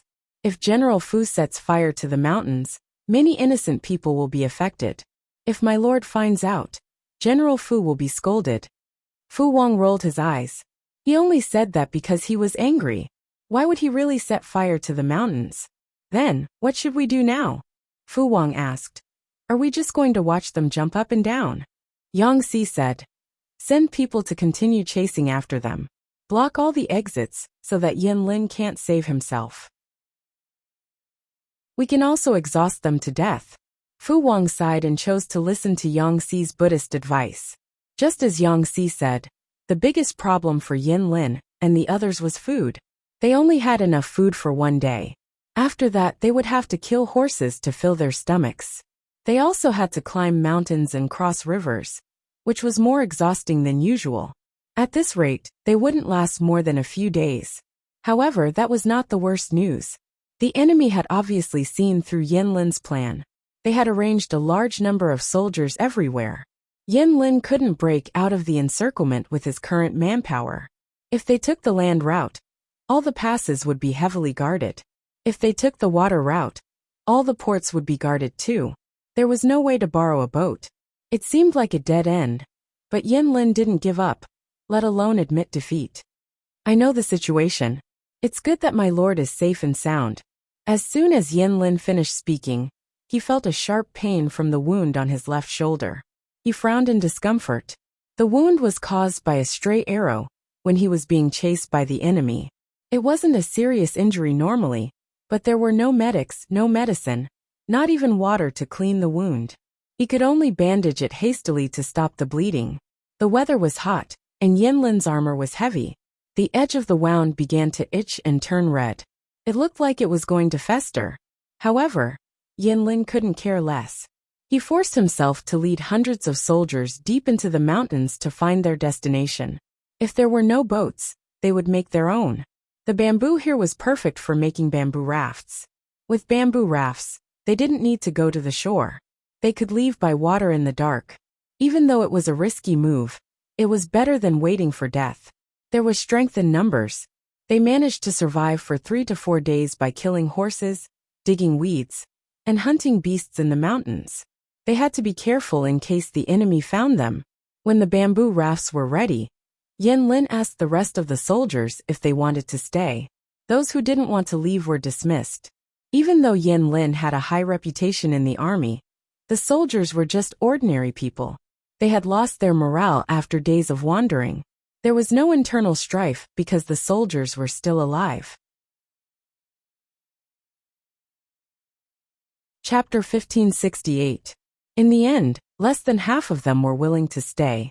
They were worried that Yin Lin was testing their loyalty. If they said they wanted to leave, they would be killed to keep their mouths shut. If they didn't have this worry, it would be great if only a third of them could stay. Yin Lin didn't say anything.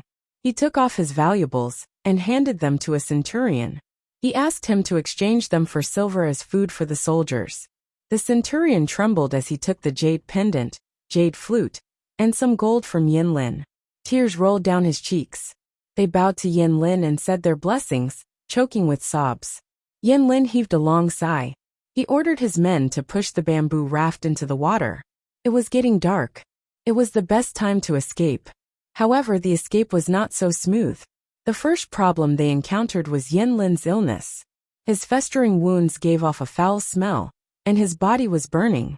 In order to escape, Yin Lin hadn't rested for the past few days. He didn't care about his health.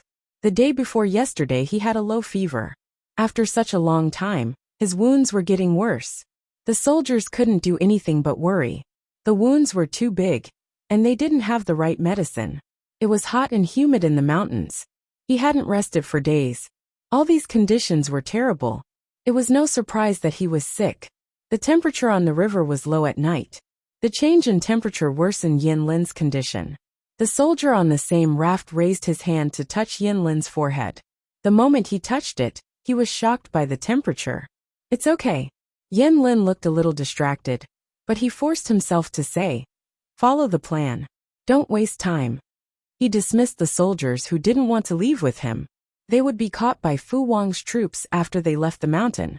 They would be able to find out where Yin Lin and the others were after a little interrogation.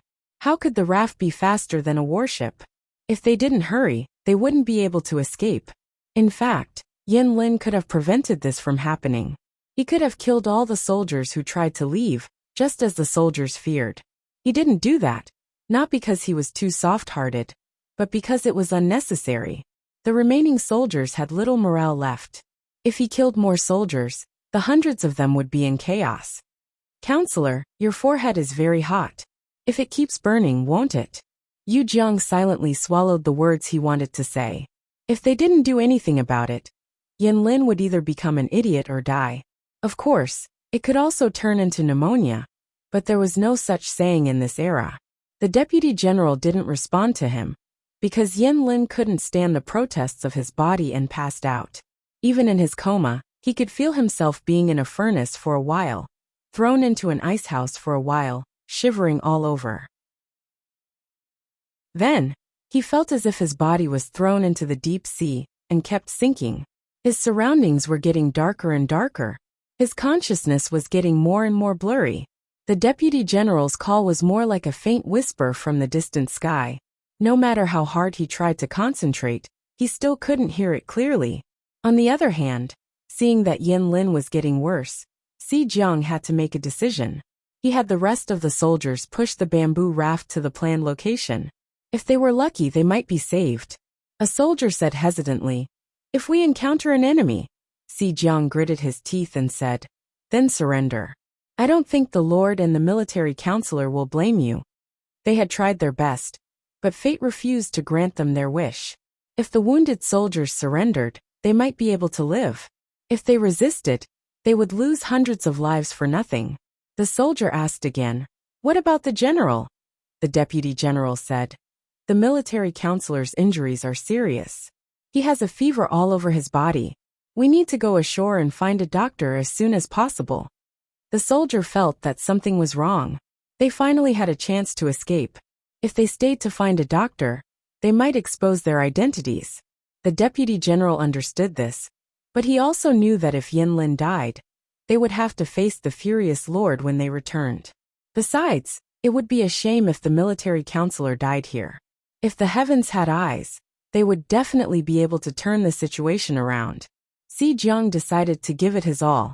Could the result be worse than Yin Lin's death and his own death in battle? Let's try. There's still hope. Si Jiang took Yin Lin on the raft and left the main group. The future was bleak, and the only thing that kept him going was his determination. After rowing for a long time, Si Jiang and Yin Lin finally reached the shore. There was a small fishing village in front of them. Si Jiang thought to himself, "I hope there's a doctor here, even if it's a mediocre one." Even though he knew that the possibility was not high, he believed that the heavens must have eyes. The fishing village was not big.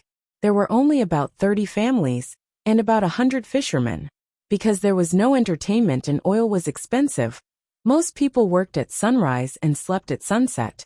It was already past midnight, and the fishing village was shrouded in darkness. To prevent their identities from being exposed, Si Jiang took off the raft and their armor and hid them in the reeds. Then he carried Yin Lin into the village. "Is anyone here? Is there a doctor in the village?" Si Jiang knocked on the doors of several families. Either no one answered, or he was scolded. The cowardly ones pretended to be dead. Yes, Si Jiang tried one house after another.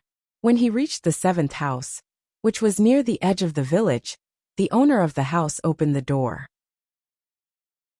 It was dark, but he could vaguely recognize the owner of the house. It was a short woman. The woman glanced at them and said grumpily, "Come in. Don't knock. The villagers might get angry and beat you to death." Si Jiang stood at the door, not daring to go in. The woman turned around and lit an oil lamp. She asked, "Why don't you come in?" The deputy general blinked and secretly clenched the dagger hidden in his sleeve. "Isn't the person on your back sick?" The woman said, "I'm a doctor." The deputy general was surprised. How did the woman know he was here for a doctor? The woman said angrily, "Are you stupid? Just now you were knocking on every door, howling and crying. It's not like I'm deaf." The deputy general's face turned red. Fortunately, his skin was dark, or it would have been embarrassing. Thank you, doctor." Si Jiang hurried in with Yin Lin on his back. He put the patient on an old bamboo mat. The young lady did not talk nonsense. She lit up several oil lamps in a row, and could barely see the patient's condition. Yin Lin had been so busy that he didn't have time to take care of himself. His hair was messy and his face was stained. It was hard to tell what he looked like. However, the woman could see that he was handsome. He must be a handsome man after washing up. "This kid looks promising. Too bad he's a soldier." The deputy general said, "What's wrong with being a soldier?" The woman took off Yin Lin's shirt and pointed to the wound. "He's a soldier who hangs his head on his belt. What's wrong with that?" The deputy general was speechless. Why did she take off the military advisor's shirt without saying anything? Chapter 1569. Seeing that Si Jiang was still standing there in a daze, the young lady said angrily, "What are you doing? Go and boil some hot water."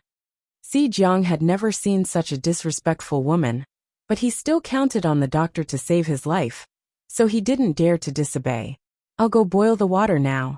Please wait a moment, doctor. Si Jiang fumbled to boil a pot of hot water. Fortunately, there were a lot of dry firewood and withered grass near the stove, which saved him a lot of effort.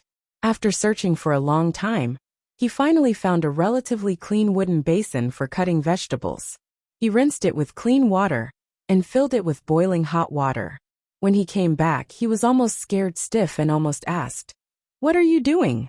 Si Jiang couldn't help but pull out his dagger, but he didn't dare to act rashly because Yan Lin's military counselor was still in her hands.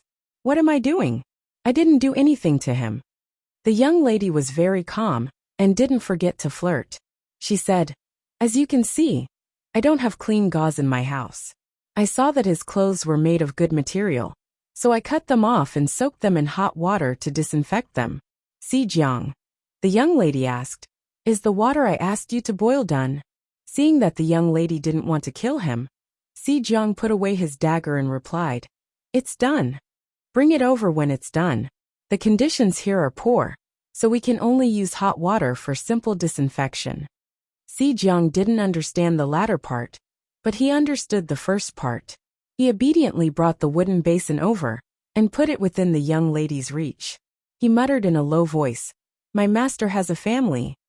The young lady had sharp ears. She said, "I didn't strip him naked. What do you mean by looking like I've ruined his innocence?" Si Jiang didn't dare to retort. He stared at the young lady's movements without blinking. The hem of his military counselor's clothes had been cut off by the young lady, and the pieces were piled up on the side.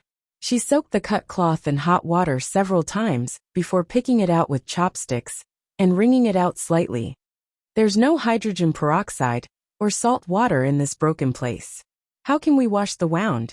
The young lady tucked her hair behind her ears with her free hand and wiped the rotten flesh around the wound with a piece of cloth with the other hand. At the same time, she commanded the deputy general, "Is there still hot water in the pot? Go and cool the hot water. It can barely be used to clean the wound. Then, go and get the vinegar from the kitchen." Si Jiang was dumbfounded. Shouldn't doctors feel the pulse and prescribe medicine? One moment, he was boiling water. The next moment, he was cooling it. And the next moment, he was bringing vinegar. Si Jiang couldn't help but say, "Are you planning to wash my master and cook him in a pot, not forgetting to add vinegar to enhance the flavor?" The young lady's hand paused, and she almost poked Yan Lin's wound. She turned her head and rolled her eyes at the deputy general. "I told you to go, so go. Are you the doctor or am I the doctor?"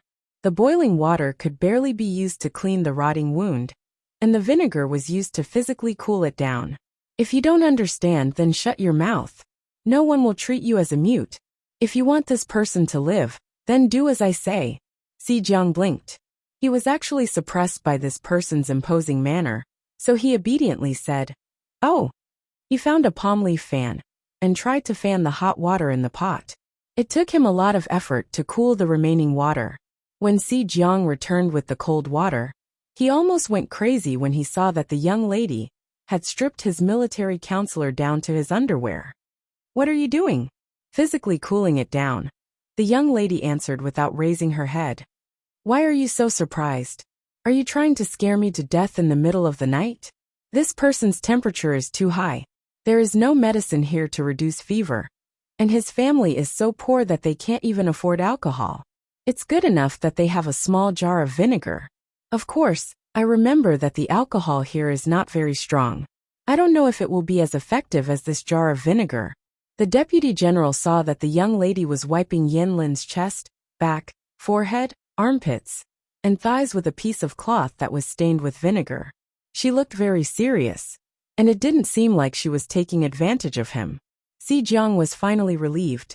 Seeing that Si Jiang had brought the cold water over, the little lady threw the rags to him and warned, "Do you remember what I did just now? Wipe him with the vinegar, and I'll take care of his wound."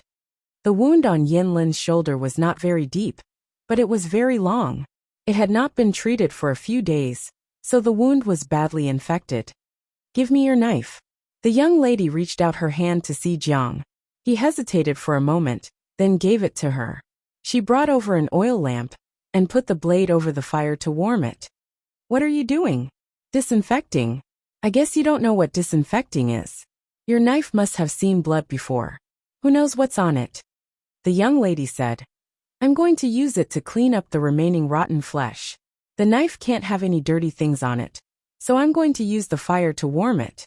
The young lady looked very young, but her hand holding the knife was very steady. Si Jiang clearly saw her raise and lower the knife to remove the rotten flesh. Soon, fresh blood flowed out of Yin Lin's wound. Even though Yin Lin was unconscious, his body was still trembling. His brows were tightly knitted, and his cracked lips were trembling. The young lady did not move. She washed the wound with cold water several times, then threaded a thin thread that had been heated in the hot water into the needle. What are you doing? Si Jiang was wiping Yin Lin's wound for the third time, when he saw the young lady was about to put the needle into his wound. I'm stitching, silly boy. The young lady skillfully stitched the wound as she spoke. She said, his wound is long, so stitching it has many advantages. For example, it can quickly stop the bleeding, prevent the wound from getting infected, promote the healing of the wound, and reduce the chance of the rupture of the wound. This boy is lucky. I've checked his wound and didn't find anything like rust. Otherwise, the chances of him being contaminated by Clostridium tetani would be greatly increased. The medical standards in this place are terrible. If it's tetanus, you should prepare for his funeral as soon as possible. In just a few sentences, Si Jiang became more and more dizzy, while the little lady finished stitching up the wound. Looking at the ugly wound on his shoulder that looked like a centipede, the young lady sighed with regret. I've been a doctor for so many years, and I've done hundreds of surgeries. This is the ugliest wound I've ever stitched. I'm going to fix the wound a little, so that it won't leave an ugly scar. Sigh, this young man is so handsome, and his body is so good-looking.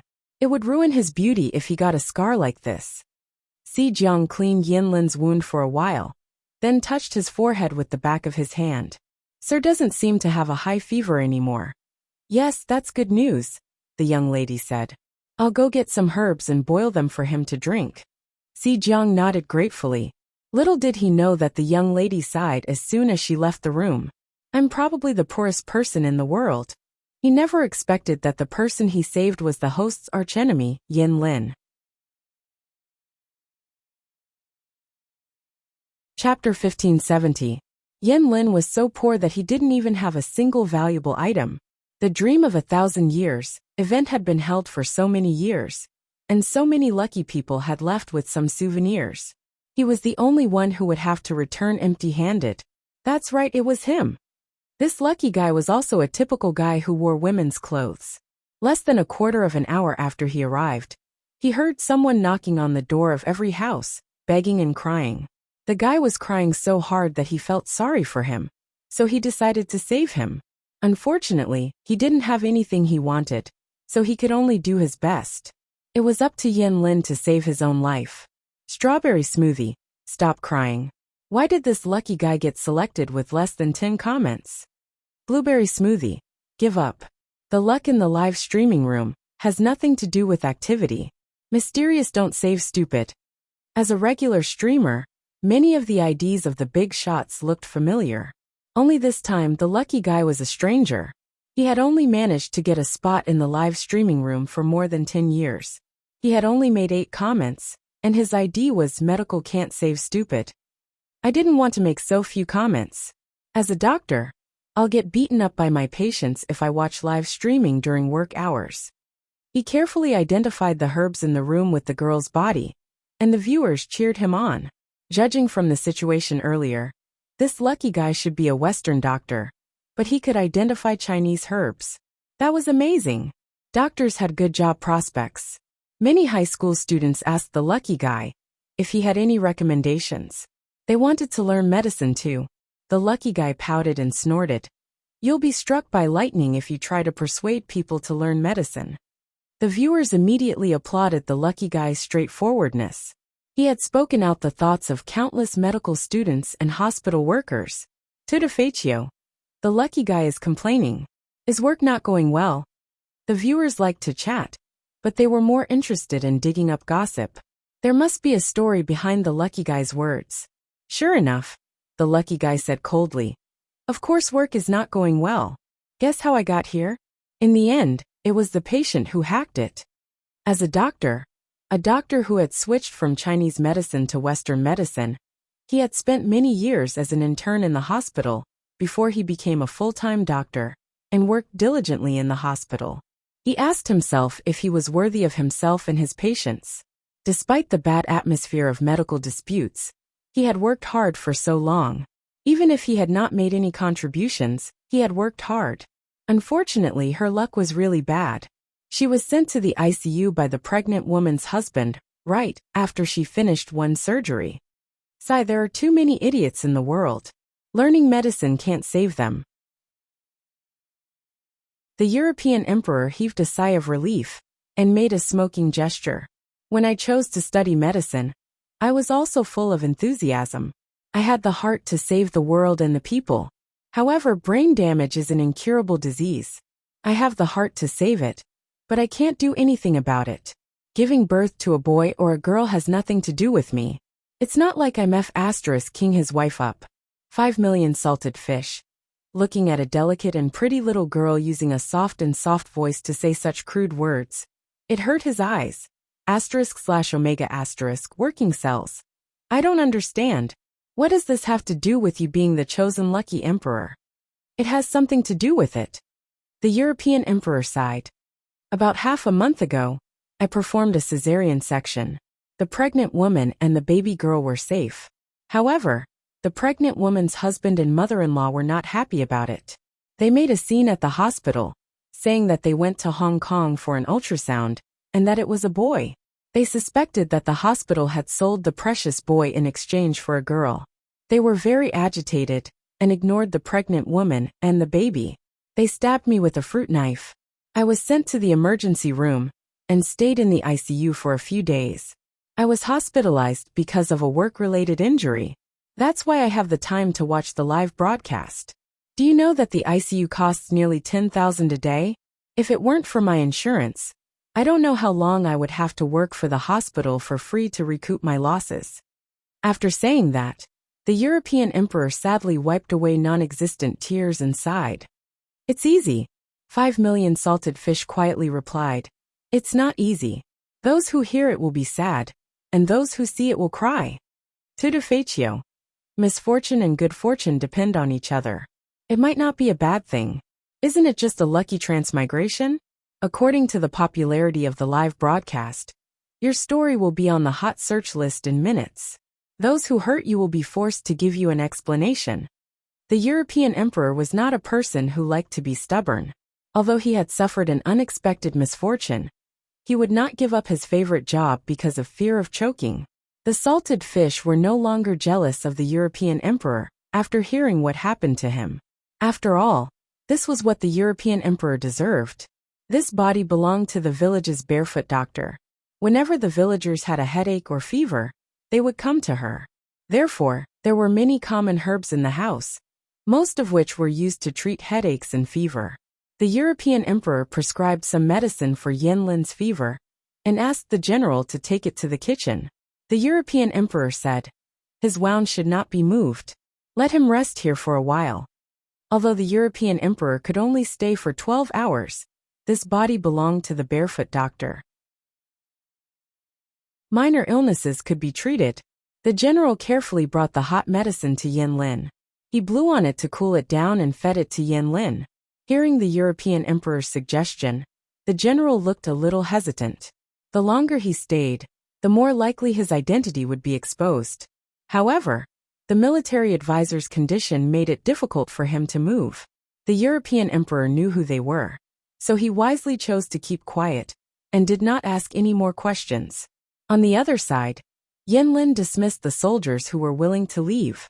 The soldiers exchanged the things he gave them for money and were ready to leave. However, they could not hide their whereabouts from Fu Wang's troops. They were soon caught and interrogated. Some of them refused to confess, but others were afraid of death. Faced with all kinds of torture devices in the cell, they were so scared that they almost wet their pants. I'll tell you, don't kill me." Some of them couldn't help but confess. The others gave up to save their lives. Fu Wang then realized that Yin Lin had brought his men into the mountains to look for bamboo, to make bamboo rafts to escape. The moment he got the news, he sent his troops to chase after them. In the middle of the night, they caught another group of soldiers who had escaped, but Yin Lin was not among them. Where did Yin Xiaoyang go? Fu Wang was not a good-tempered man. He chose to use violence to force them to talk. Heaven would reward those who waited. Finally, he found out the truth. Yin Lin was seriously ill, and the deputy general took him ashore to seek treatment. Yang Si was woken up by Fu Wang in the middle of the night. After listening to what he had to say, he analyzed. If that's the case, Yin Lin's condition must be so serious that his life is in danger. There are only small fishing villages in the nearby waters, and there are no decent medical centers, let alone doctors with superb medical skills. Do you mean Yin Lin is very likely to die of illness? Yang Si snorted. If he's alive, I want to see his body. Even if it's just Yin Lin's body, it's more valuable than an ordinary person's. Fu Wang said. If that's the case, then I'll send someone to search the fishing villages. I'm sure we can find Yin Lin. Although the general was very cautious, he still left traces when he dragged the bamboo raft into the reeds. The soldiers followed the clues and located them. The next day, when the fishermen were about to go fishing, a group of strange soldiers came to the village. Did any of you see any strangers last night?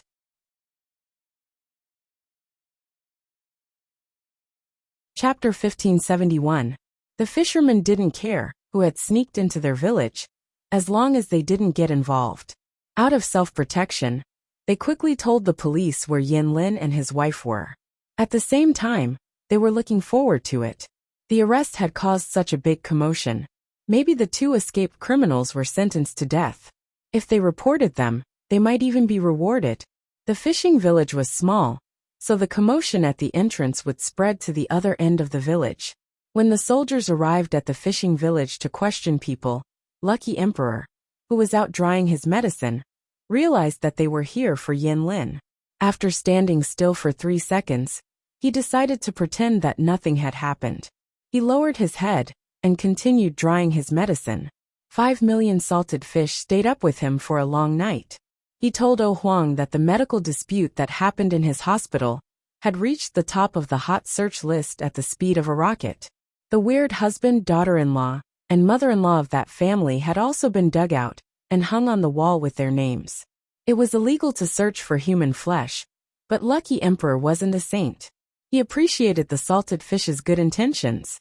The family had shamelessly accused the hospital of swapping the baby. They refused to admit their mistake and refused to pay for the medical treatment and surgery fees. The hospital didn't want to make a big deal out of it, so Lucky Emperor had to suffer. In order to pay for the surgery, he had used all his savings from his years of work. People who didn't know the truth would think that doctors were so rich that their family would rush to give them red packets whenever they performed a C-section. They didn't know that the hospital had its own rules. There were doctors and family members like that, but they couldn't condemn all doctors. He was on a fixed salary. The family members gave him red packets to make them feel at ease. They thought that the doctor would take extra care of the pregnant woman. He knew this rule. He accepted the red packets to make them feel at ease. He gave them back after the surgery to live up to the oath he made when he was studying medicine. Therefore, he could only count on his salary. Every month, apart from his basic necessities and a fixed deposit of 1,000 yuan, he transferred the rest of the money to his parents. Hearing the salted fish say that the family had been hung on the wall, Lucky Emperor couldn't help but gloat. Fanziwu. I saw the news. I thought it was the man and his family that were weird. I didn't expect the woman to be weird too. Poor girl who reincarnated into their family. In order to prove their innocence, the hospital paid for a paternity test.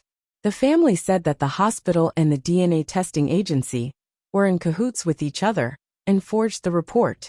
In other words, why didn't this family of sticklers kidnap a monkey to the heavens? Tong tong de discriminating against women is the saddest thing, especially when this woman was a mother. She was so angry that she exploded on the spot. Poor girl, she was born into such a family. What would she do in the future? When the European king told them about his experience, the salted fish automatically imagined him as a weak and helpless mother. When the resourceful salted fish dug up all the information about them, he realized that the mother was also a genius among geniuses. It was said that the mother-in-law planned to stomp the child to death after taking it home, so as not to delay the birth of a second child. The child's mother sadly chose to stand by and watch. In the end, it was the neighbor who realized that something was wrong and saved the child. When the neighbor called the police, he was also threatened by the family. They had seen strange people, but they had never seen such strange people. How did they sneak into the human path from the animal path? Today was the best day in Europe. He was humming a tune as he dried the medicine. The group of soldiers in the distance surrounded her and approached her. The salted fishes were stunned when they saw that Lucky Emperor wasn't going to warn them. Jasmine Qingxiang. No, Mr. Lucky Emperor, aren't you going to wake them up? The European king smiled. I saved them because I'm a doctor. As a doctor, I can't just leave them to die. Yin Lin's injury is almost healed, and the rest is not my job as a doctor. I don't want to get involved in this. Also, if I wake them up, the owner of this body will be beaten into an ally. The host is not at the Zhangzhou battlefield, so he can't protect the little girl. I'd better not force myself. Although the European king was a salted fish, he was not a man without principles. He liked Yin Lin, but no matter how much he liked his idol, he couldn't sacrifice an innocent life. The best thing to do was to pretend to be deaf and dumb and stay neutral. Yin Lin was still unconscious in the room. The general had been taking care of him all night, and was exhausted. He wouldn't wake up anytime soon. A man, who was probably a centurion, approached the European king and said, "Someone said that you took in 2 suspects last night?" The European king was about to answer when he saw a few soldiers entering the room to arrest the suspects. The corner of his mouth twitched. They were already in the room. Wasn't it unnecessary to ask him? There were indeed 2 people who came to seek treatment last night. What's wrong?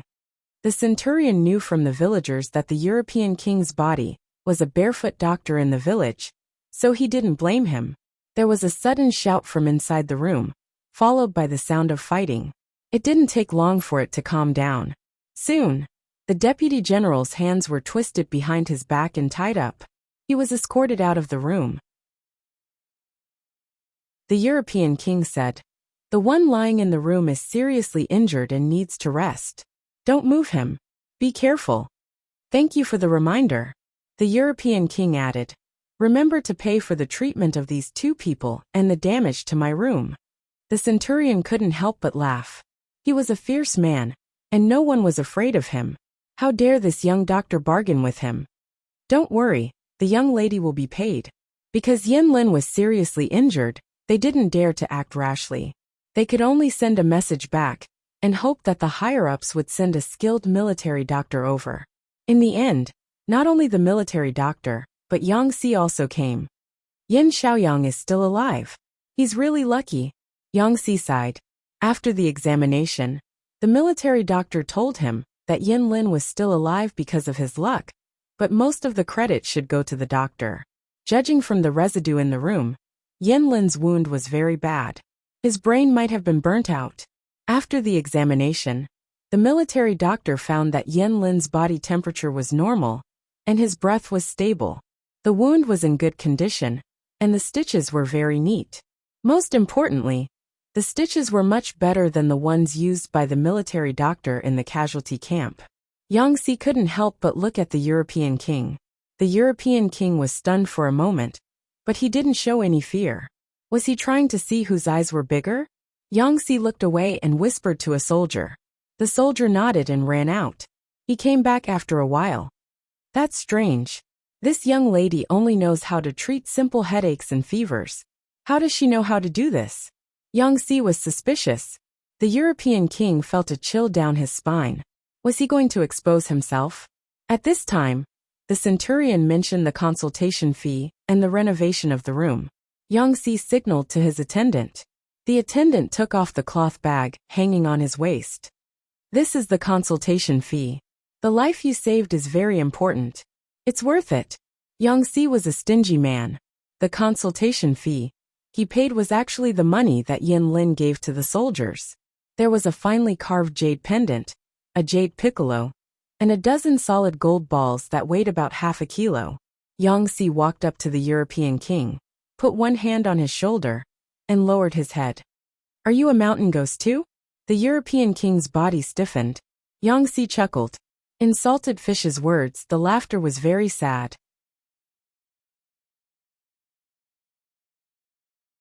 Chapter 1572. What did you say? I don't understand you. Lucky King tried to struggle, but Yang Si didn't say anything. He just smiled meaningfully. Don't smile like that. I'm scared. Lucky King couldn't help but cower. He was a law-abiding citizen of the new era. But Yang Si was a ruthless man who had killed countless people in this chaotic world. Yang Si smiled and asked Lucky King, "Is it fun to see mountain ghosts as cowards?" Before Lucky King could answer, the 5 million viewers in the live broadcast room were the first to protest. What did he mean by mountain ghosts as cowards? Didn't he know that mountain ghost was the nickname of the viewers? Looking down on mountain ghosts was looking down on them. Sibei Fazang. Don't be scared, Lucky King. Beat Rong up until he calls you daddy. Midnight epilepsy.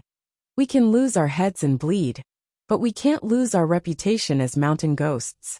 We are advanced intellectuals of the new era. How can we be looked down upon by an old-fashioned person? Go up and beat him up until he calls you daddy. I believe you can do it, Lucky King. Lucky King was speechless. He suddenly realized that it wasn't easy to be a streamer. She had made it this far with 5 million viewers holding her back. Awesome. They were just a group of onlookers who didn't mind making things bigger. If he was really fooled by them, Yang Si might even beat his brains out. Television dramas kept saying that scholars were useless. But in fact, scholars in ancient times learned all 6 arts, including horsemanship, archery, and swordsmanship. If you really wanted to do something, you had to be resolute. I have a question. Lucky King saw a few soldiers moving the unconscious Yin Lin onto a stretcher. He was glad that Yin Lin's fever had subsided in the second half of the night, and the general had already dressed him. Otherwise, it would have been embarrassing. What are you going to do with him? As for this, it still depends on my lord. If Yin Lin is willing to surrender, it will save us a lot of effort. Why do you ask? He's my patient after all. It wasn't easy for him to escape from the gates of hell. If you kill him, it will make my previous efforts seem stupid. I'll feel more at ease if I ask. Lucky Emperor's mood was a little heavy. As a doctor, he was used to seeing life and death. He had been honed during his internship in various departments. However, humans were not plants. Even if he was used to seeing some things, he would not be numb to it.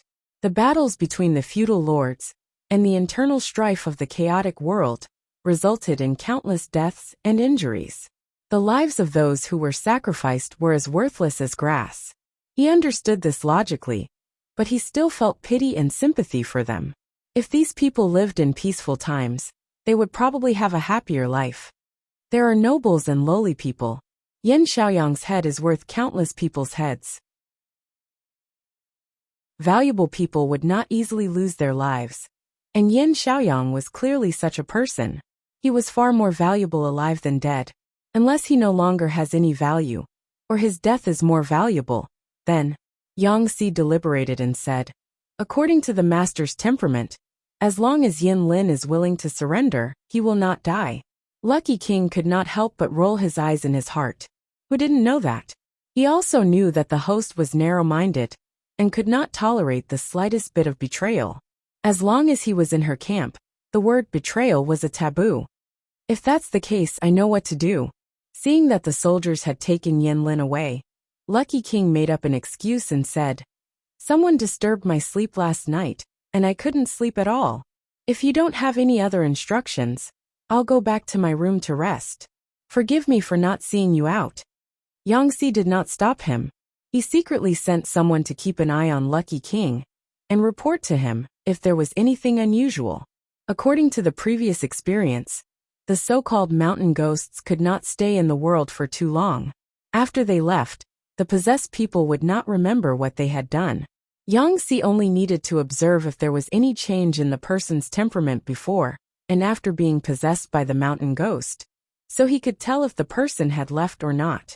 Yang Xi's mood was as bright as the spring flowers when he caught Yin Lin, the fish that escaped the net. However, the fish that escaped the net was not happy at all. Yin Lin woke up in the evening. As soon as he opened his eyes, he saw a strange beam on the roof. Instinctively, he wanted to jump up, but as soon as he tried, he found that his body was weak, and he felt a sharp pain in his shoulder. Yin Lin lay back down weakly, panting slightly. His hands were clenched into fists by his sides. This was definitely not. His lips were pressed into a thin line, and his eyes were filled with complicated emotions. "Sir, you're awake?" At that moment, footsteps were heard from outside. A woman in a dark gray outfit with red trimmings came in with a medical kit. Even a prisoner gets this kind of treatment? Apart from Jiang Pingji, no other feudal lord in the world would use a female military doctor. Yin Lin was even more certain of his situation. Even a prisoner has the right to live until he is dealt with. My lord is not a bloodthirsty person. Moreover, you're different from ordinary people. You're very valuable. Of course, we need to take good care of you. The military doctor was good at talking, but Yin Lin thought that she was talking nonsense. What are you doing? Yin Lin saw that the military doctor was about to untie his belt. He frowned and raised his hand to stop her. Sir, the wound on your shoulder needs to be taken care of. Wipe it regularly and get rid of the filth. Otherwise, it will fester and turn red again. The military doctor brushed his hand away and took off his shirt, revealing his shoulder. You're a patient now. You should cooperate with the doctors. Don't throw a tantrum. Yin Lin thought back to how he was before he fell ill and kept quiet. Sir, the doctor that General C found for you is very good. The stitches on the wound are excellent. If the healing goes well, the stitches will be removed in 10 days. The military doctor said, the wound will sting later. Please bear with it for a while, sir. Oh Huang took good care of the wound. Yin Lin showed no signs of infection again. The military doctor only needed to change the dressing regularly. It was very easy. Is this alcohol? The military doctor said, it's hard liquor. It's used to treat wounds. Don't drink it. Yang Xi wrote a letter to his lord excitedly. Although he didn't catch Yang Tao, it was still a great victory to catch Yin Lin. Fu Wang led the army to clear the remaining soldiers and officially incorporated Jiangzhou into Jiang Pingji's territory. He didn't go after Yang Tao. Instead, he listened to the military counselor's plan. He rested and rested, waiting for the enemy to die. About 10 days later, the military doctor removed the stitches on Yin Lin's shoulder. Young people tended to recover quickly. Other than losing a few pounds, Yin Lin was doing fine. Yang Xi asked the military doctor in charge of Yin Lin, how is he? How is his recovery? The military doctor answered honestly, Yin Lin was recovering well. However, the wound was too long.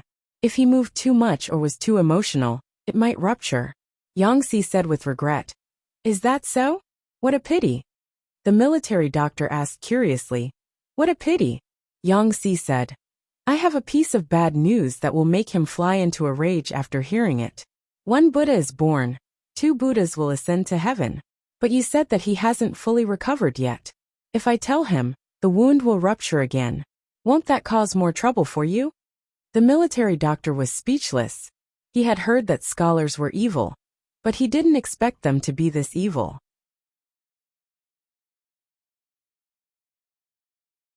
Chapter 1573. What news could Yang Xi possibly have that could make Yin Lin so furious that he was about to fly into a rage? The doctor suppressed her curiosity and focused on her work. Every time she changed Yin Lin's bandages, she would show a strange expression. These fellows who were able to become strategists in troubled times, whether it was observation or analysis, were simply not something an ordinary person could imagine. After a few days, Yin Lin finally couldn't help but ask the doctor for more information. What happened outside? The doctor had just changed the bandages and was about to pack up and leave so that Yin Lin could rest. Suddenly hearing this question, she couldn't help but be startled. It wasn't that she was startled, but that she was flattered.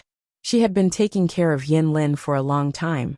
Except for the first few words they exchanged on the first day, Yin Lin had been indifferent the rest of the time. Occasionally he would reply with "Oh," or "It doesn't hurt." She couldn't expect him to initiate a conversation. "Did the sun rise from the west today? Sir, were you talking to me?" The doctor looked at Yin Lin, who was sitting up, and couldn't help but confirm. "There are only two of us in the room. If I wasn't talking to you, would I be talking to a demon?" There was a hint of mockery in his words, but it didn't give off an offensive or rude feeling. The doctor asked, "Sir, why do you ask?" Yin Lin straightened his clothes and fastened his belt. No one would have guessed that he was a prisoner. He looked more like a respectable young master than a prisoner. From a doctor's point of view, Yin Lin was definitely a patient who was very cooperative. It was also very comfortable to take care of him. With the patient's cooperation and the doctor's efforts, Yin Lin's injuries recovered quickly. He was able to walk a few days ago, except for the fact that he couldn't do any strenuous exercises or carry heavy objects. He was no different from an ordinary person. Yin Lin said, "You've been changing the bandages these days. You look strange. Something must have happened outside. It has something to do with me." The doctor was speechless. Was she really that obvious? "But, sir, please don't make things difficult for me. I don't know what happened, and even if I did, I wouldn't tell you." The doctor refused directly. She said, "The military camp has its rules. I can't tell outsiders without permission. Please forgive me." Yin Lin remained calm. He was not surprised by the doctor's answer. If the military doctor revealed the news without hesitation, he would be mocking Jiang Pingji for not being strict with her subordinates. "If that's the case, please find someone who can talk to you," Yin Lin said in a self-mocking tone. "Since I'm already a prisoner, I should be treated like one. I've been locked up here all day to recover from my injuries. People who don't know what's going on might think that I'm a guest of honor." The military doctor relayed Yin Lin's words to Yang Si. Coincidentally, Feng Zhen was also present. When the two of them heard this, they looked at each other and smiled with ill intentions. The military doctor felt his hair stand on end when he saw this. Yang Si dismissed the military doctor with a few words. "I understand. You can go and do your own things. I'll find time to visit him in the evening." The military doctor retreated. Feng Zhen, who was sitting on the side, tapped his palms with his closed golden fan. "Are we really going to tell Yin Lin?" Yang Si smiled and said, "He'll find out sooner or later. The earlier we tell him, the earlier he'll give up. If Yin Xiaoyang wants to commit suicide, I'll prepare something for him. White silk poison wine, a dagger, a long sword. I'll have everything. Even if he dies, he'll die a dignified death." Feng Zhen said, "You're gloating." If the two of them weren't on good terms, Feng Zhen would have added, "A villain intoxicated by success." Of course, if he said that, Yang Si would probably hold a grudge against him. Who knew when Yang Si would cause trouble for him?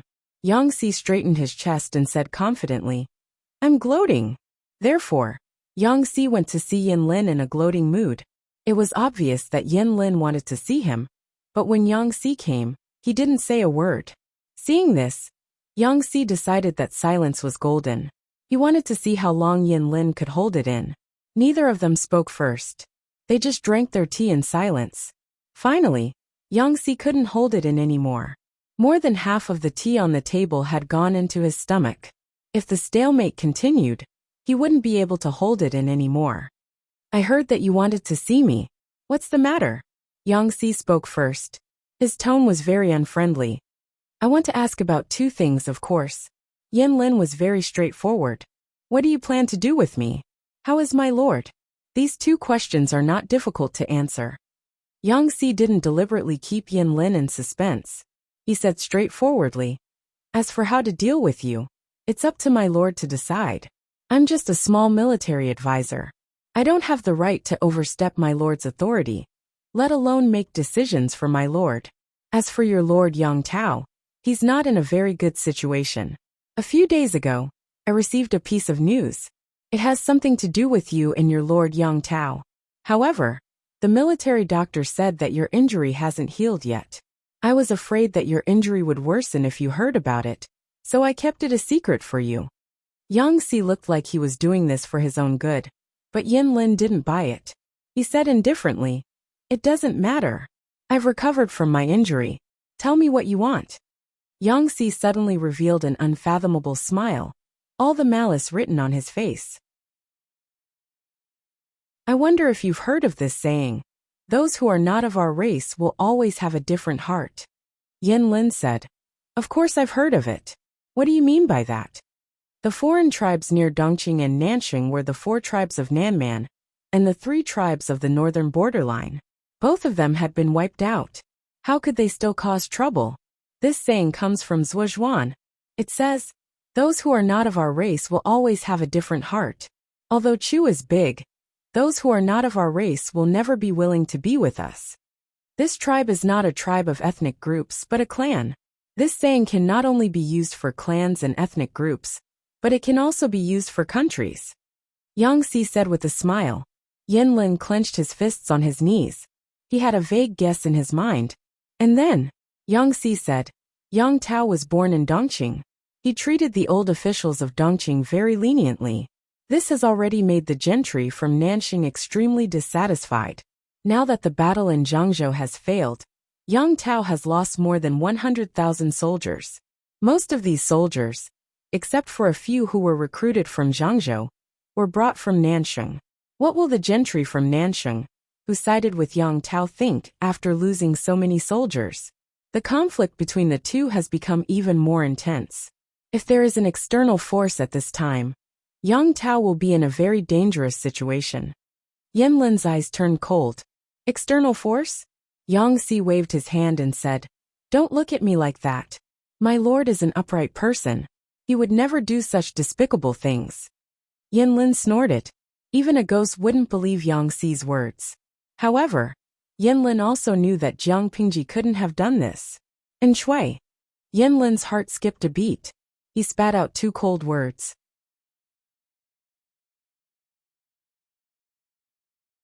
Chapter 1574. What did Shui do? Yang Si grinned at Yin Lin. Every word he said was full of malice, like poison in his mouth. Yin Lin looked at Yang Si calmly and asked again, "What did Shui do?" Yang Si smiled. "Take a guess." Yin Lin was speechless.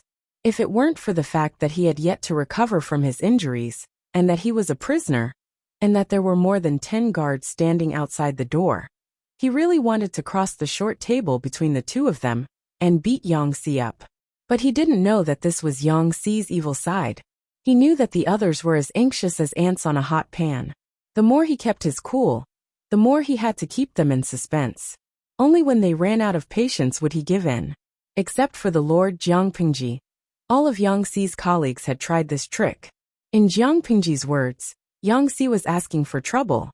He had the chance to build a good relationship with his colleagues, but he had to make enemies for himself. The 5 million salted fish gave him a nickname. Yang? Don't ask for trouble? See, Yin Lin's heart was in turmoil. His calm, dark eyes were filled with anger, but Yang Si didn't notice it at all. "No wonder you brought so many people. You know your place."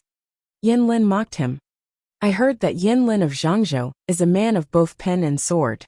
Even though he has been acting like a scholar in recent years, I have heard of his reputation when he was young. I dare not be careless." Yang Si winked mischievously. Yin Lin didn't think it was cute.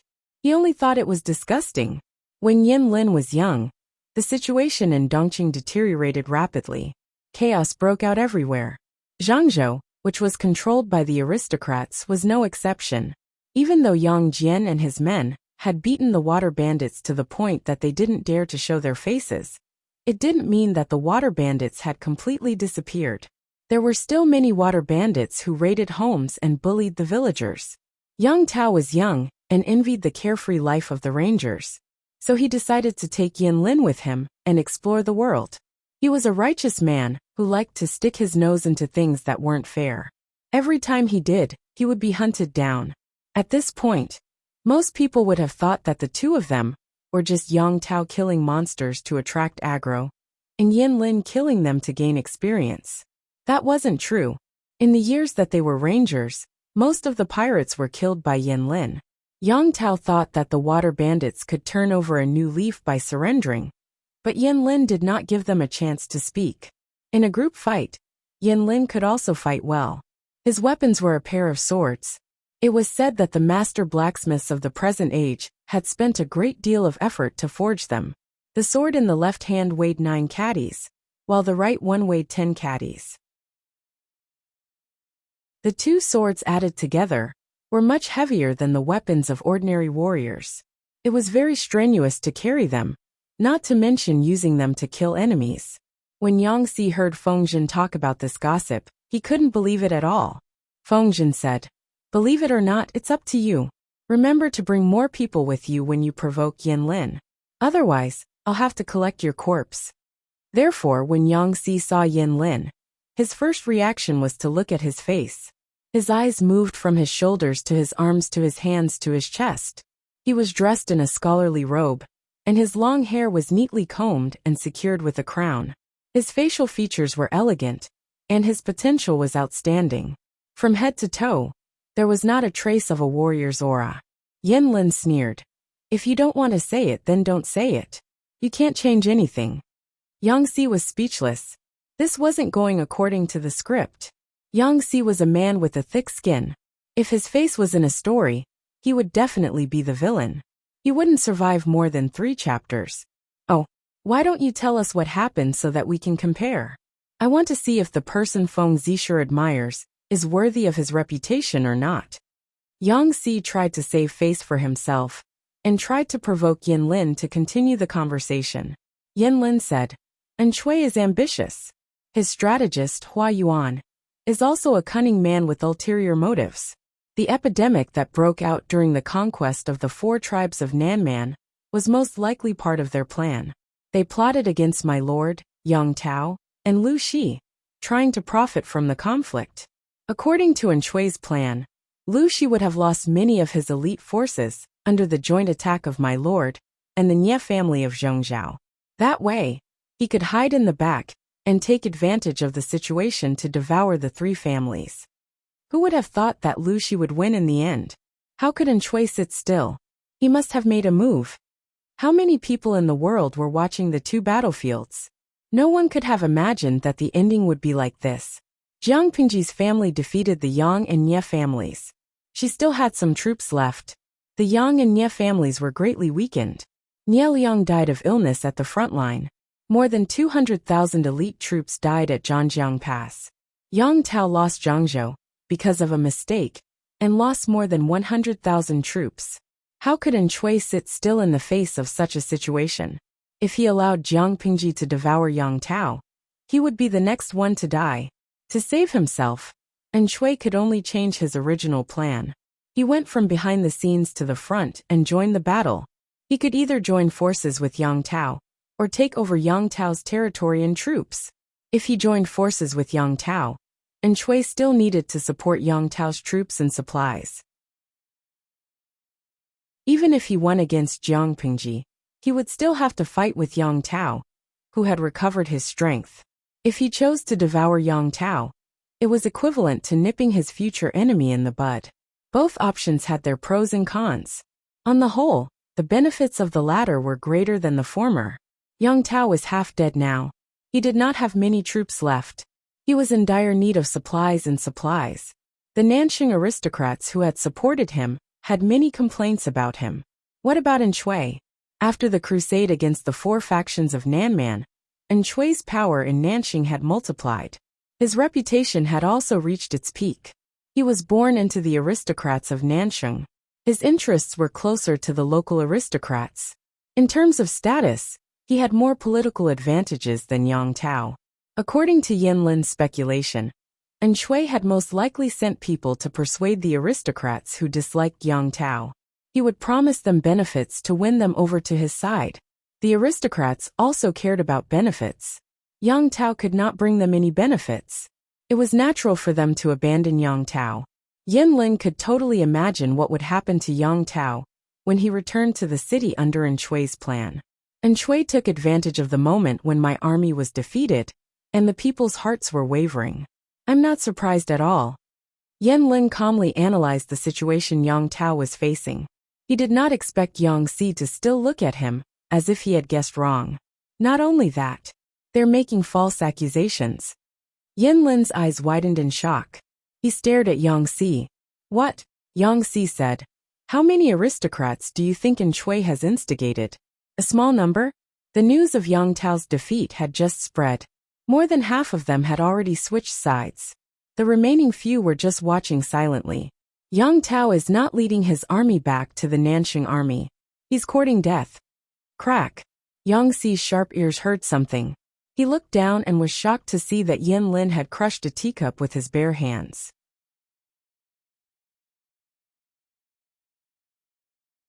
Chapter 1575.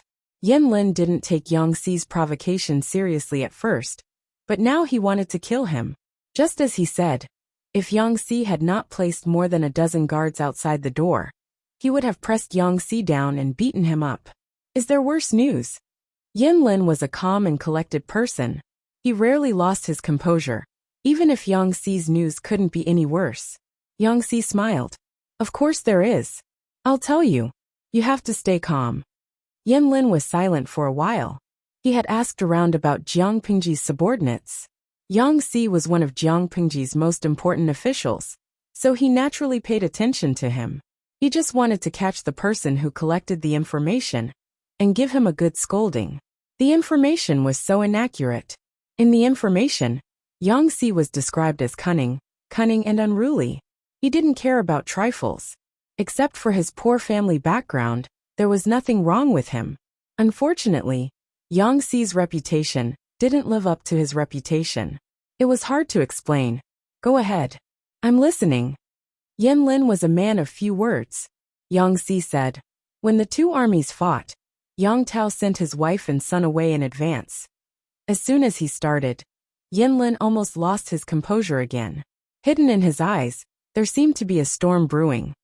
When Yang Tao sent his troops to fight against our army, Enchanting sent someone to persuade the Nanxing aristocrats. When the news of Yang Tao's defeat spread, the Nanxing aristocrats, who had been hesitant, completely changed sides. To show their loyalty and to threaten Yang Tao, they detained Yang Tao's wife and son, as well as your family members. Yang Si wasn't being naughty. His deep voice was like a small hammer, hitting Yin Lin's heart. Yin Lin had already crushed the teacup. He had nothing else in his hands, so the table in front of him was damaged. Yang Si saw with his own eyes that Yin Lin had crushed a corner of the table when he lost control. He suddenly thought of his lord's bronze table. Yin Lin and his lord had a tacit understanding when it came to abusing tables. However, Yin Lin was a normal person. The most he could do was abuse a wooden table. He couldn't break a bronze or iron table. He concluded that his lord was not human. I heard that Yang Tao is a righteous and hot-blooded man.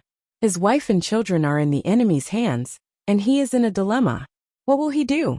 Yang Si said calmly. Will he abandon his wife and children, or will he surrender and wait for death? Yin Lin looked calm, but he was not. His emotions were like the ocean under a thunderstorm. The waves rolled and rolled, as if the world was about to be turned upside down. He knew his best friend very well. His wife, children, and younger sister were his lifelines.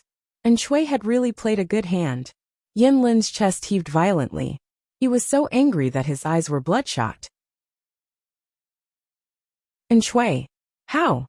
Yin Lin had always looked down on Shui, and now he was so angry that he wanted to eat him alive. There's no point in holding a grudge against Shui now. You should take care of your health first. Seeing that Yin Lin was so angry, Yang Si was ready to do a hula dance in his heart. He added fuel to the fire. Where there's life, there's hope. Shui was just a vile person who got what he wanted. My lord doesn't like him. Once she's done with him, Shui will be next. Yin Lin's eyes were bloodshot. Yang Si's heart skipped a beat. Humph. What a villain. Yin Lin said this while looking at Yang Si. Anyone who wasn't deaf could tell that he was insulting both of them at the same time. Shui was a vile person intoxicated by success. But wasn't this Yang Si, who was adding fuel to the fire and didn't mind making things worse, the same? That's right. And Dueshi won't be jumping around for long. Yang Si didn't take it to heart. He didn't care if Yin Lin scolded him. He would have plenty of chances to get back at him when they worked together. Thinking of this, Yang Si became even more confident, and an enigmatic smile appeared on his lips. Of course, there was another way to describe this. The one who provoked him first was a B*TCH. Yang Si's actions would not have lasted more than 3 sentences in a serious story. Yen Lin was speechless. What kind of people did the rumored Duke of Lanting gather under her banner? The worst part was that he had lost to someone like this. Rest well here, Yang Si said. I got the news a few days ago. I wanted to tell you, but the doctor said that you haven't fully recovered yet. If you get angry or sad, your wound might rupture. For your own good, I delayed the news until today. Yen Lin's answer was hee. Even if he didn't know that hee was the same as buying a watch last year, a cold laugh was a good way to express his mood. Yang Si wasn't a good guy either. Yen Lin wasn't stupid. He didn't believe a word Yang Si said. Wait. Yen Lin stopped Yang Si, who was about to get up and leave. Yang Si turned to him and smiled. What else? Do you know where my wife and the others are being held? Yen Shuxian was Yang Tao's wife and Yen Lin's sister. Yang Ruijia was Yang Tao's sister and Yen Lin's wife. To Yen Lin and Yang Tao, these 2 women were the most important family in the world. They couldn't let anything happen to them.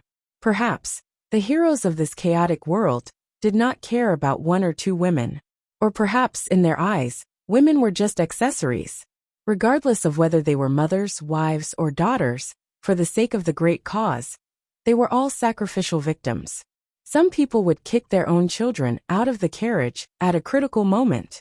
Some people would kill their wives, concubines, and daughters just to motivate the dispirited soldiers. Some people even said that a man would never worry about not having a wife. As long as he was successful, he could choose any woman in the world. Who would want a wife? Most people accepted this reasoning, but not Yang Tao and Yen Lin. They were willing to get involved in this chaotic world to protect their families. If they sacrificed them for something else, wouldn't that be putting the cart before the horse? Yang Si said. Why do you ask? You're a prisoner now. Even if you're strong, you can't do anything. You can't save them. Yen Lin said. If I know, I know. If I don't know, I don't know. Yo, how could a prisoner be so confident? Yang Si said. I don't know. Yen Lin looked down and said. There's something I need your help with. Yang Si thought he had heard wrong. Was Yen Lin asking for help? He looked at the sun outside, and the guards who were ready for battle. He felt a little nervous. What is it? Yang Si didn't dare to agree immediately. Instead, he asked tentatively. Why don't you tell me? Help me write a letter to the Lord. Tell him not to bow down to Enchui for the sake of the Lord's wife. Yang Si was speechless. Was Yen Lin an idiot? Yang Si was on Yang Tao's side. Why would he help him? Besides, if Yang Tao didn't care about his wife, children, sister, and nephew, those 4 people would be dead. Yang Si thought for a while and asked, Tell me what you're going to do. I'll consider if I should help you. Yen Lin said, Stall for time and wait for news. Yang Si was confused. What was the difference between telling him and not telling him?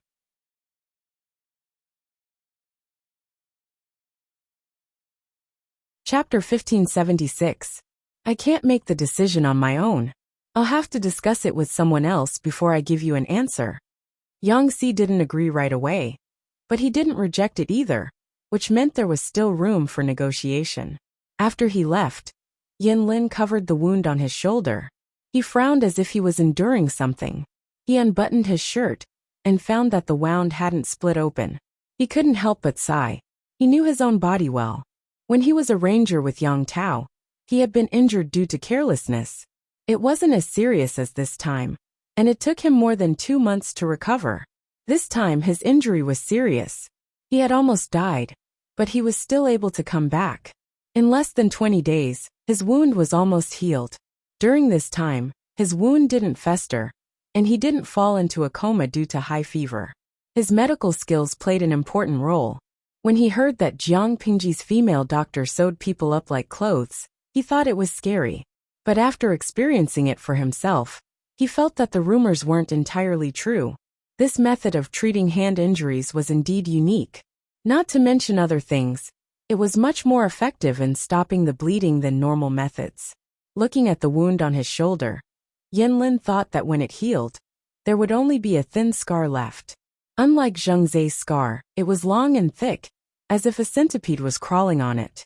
I wonder how Rijia and Ruo Jia are doing. Yanlin murmured his wife's name, his heart filled with worry. Yang Tao had sent them away in advance to protect them.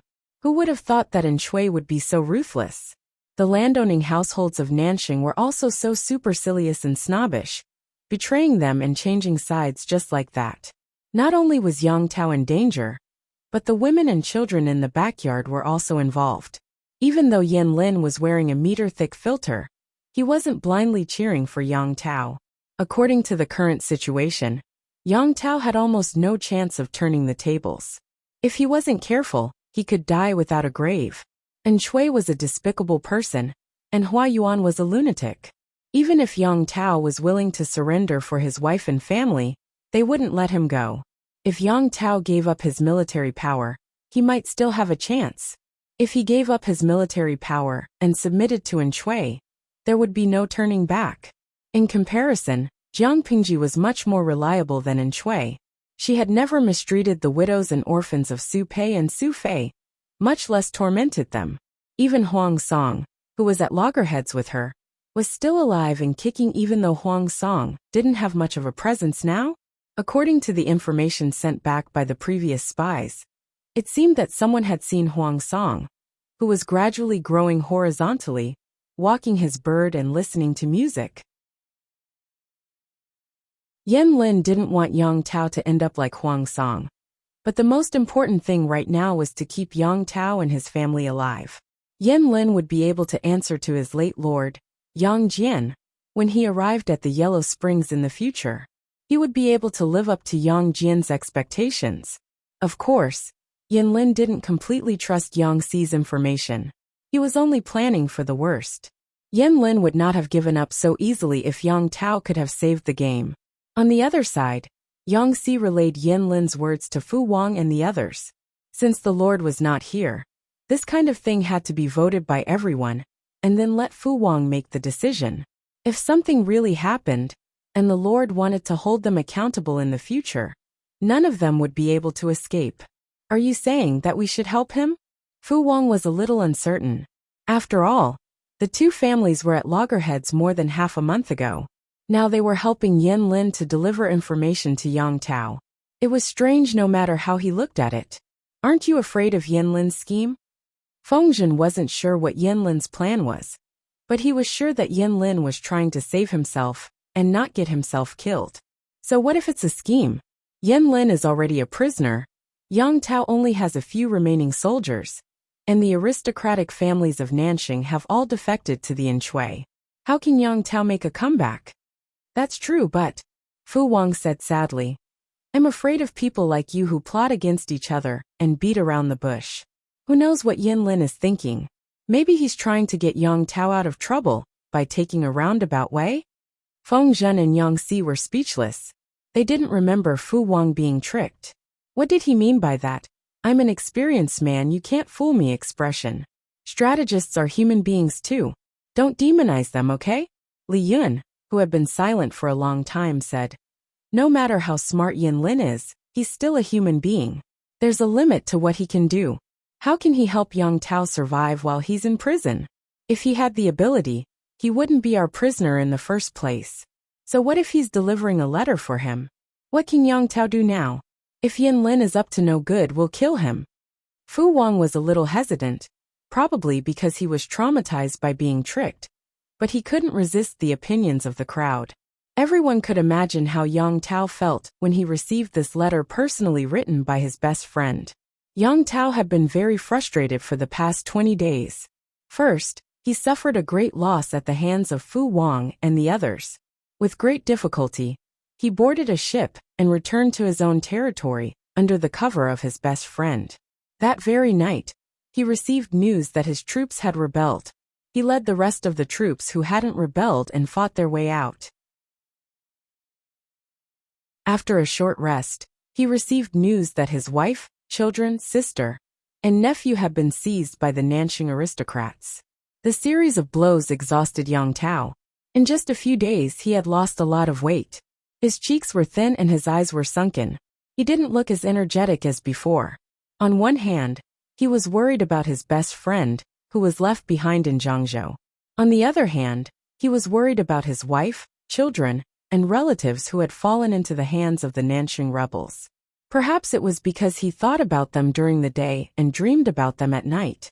In the middle of the night, he would dream about them being bathed in blood. "My lord, there's news." At this moment, Yang Tao was leading more than 20,000 soldiers to defend a certain pass. They used the terrain to their advantage and kept the enemy at bay.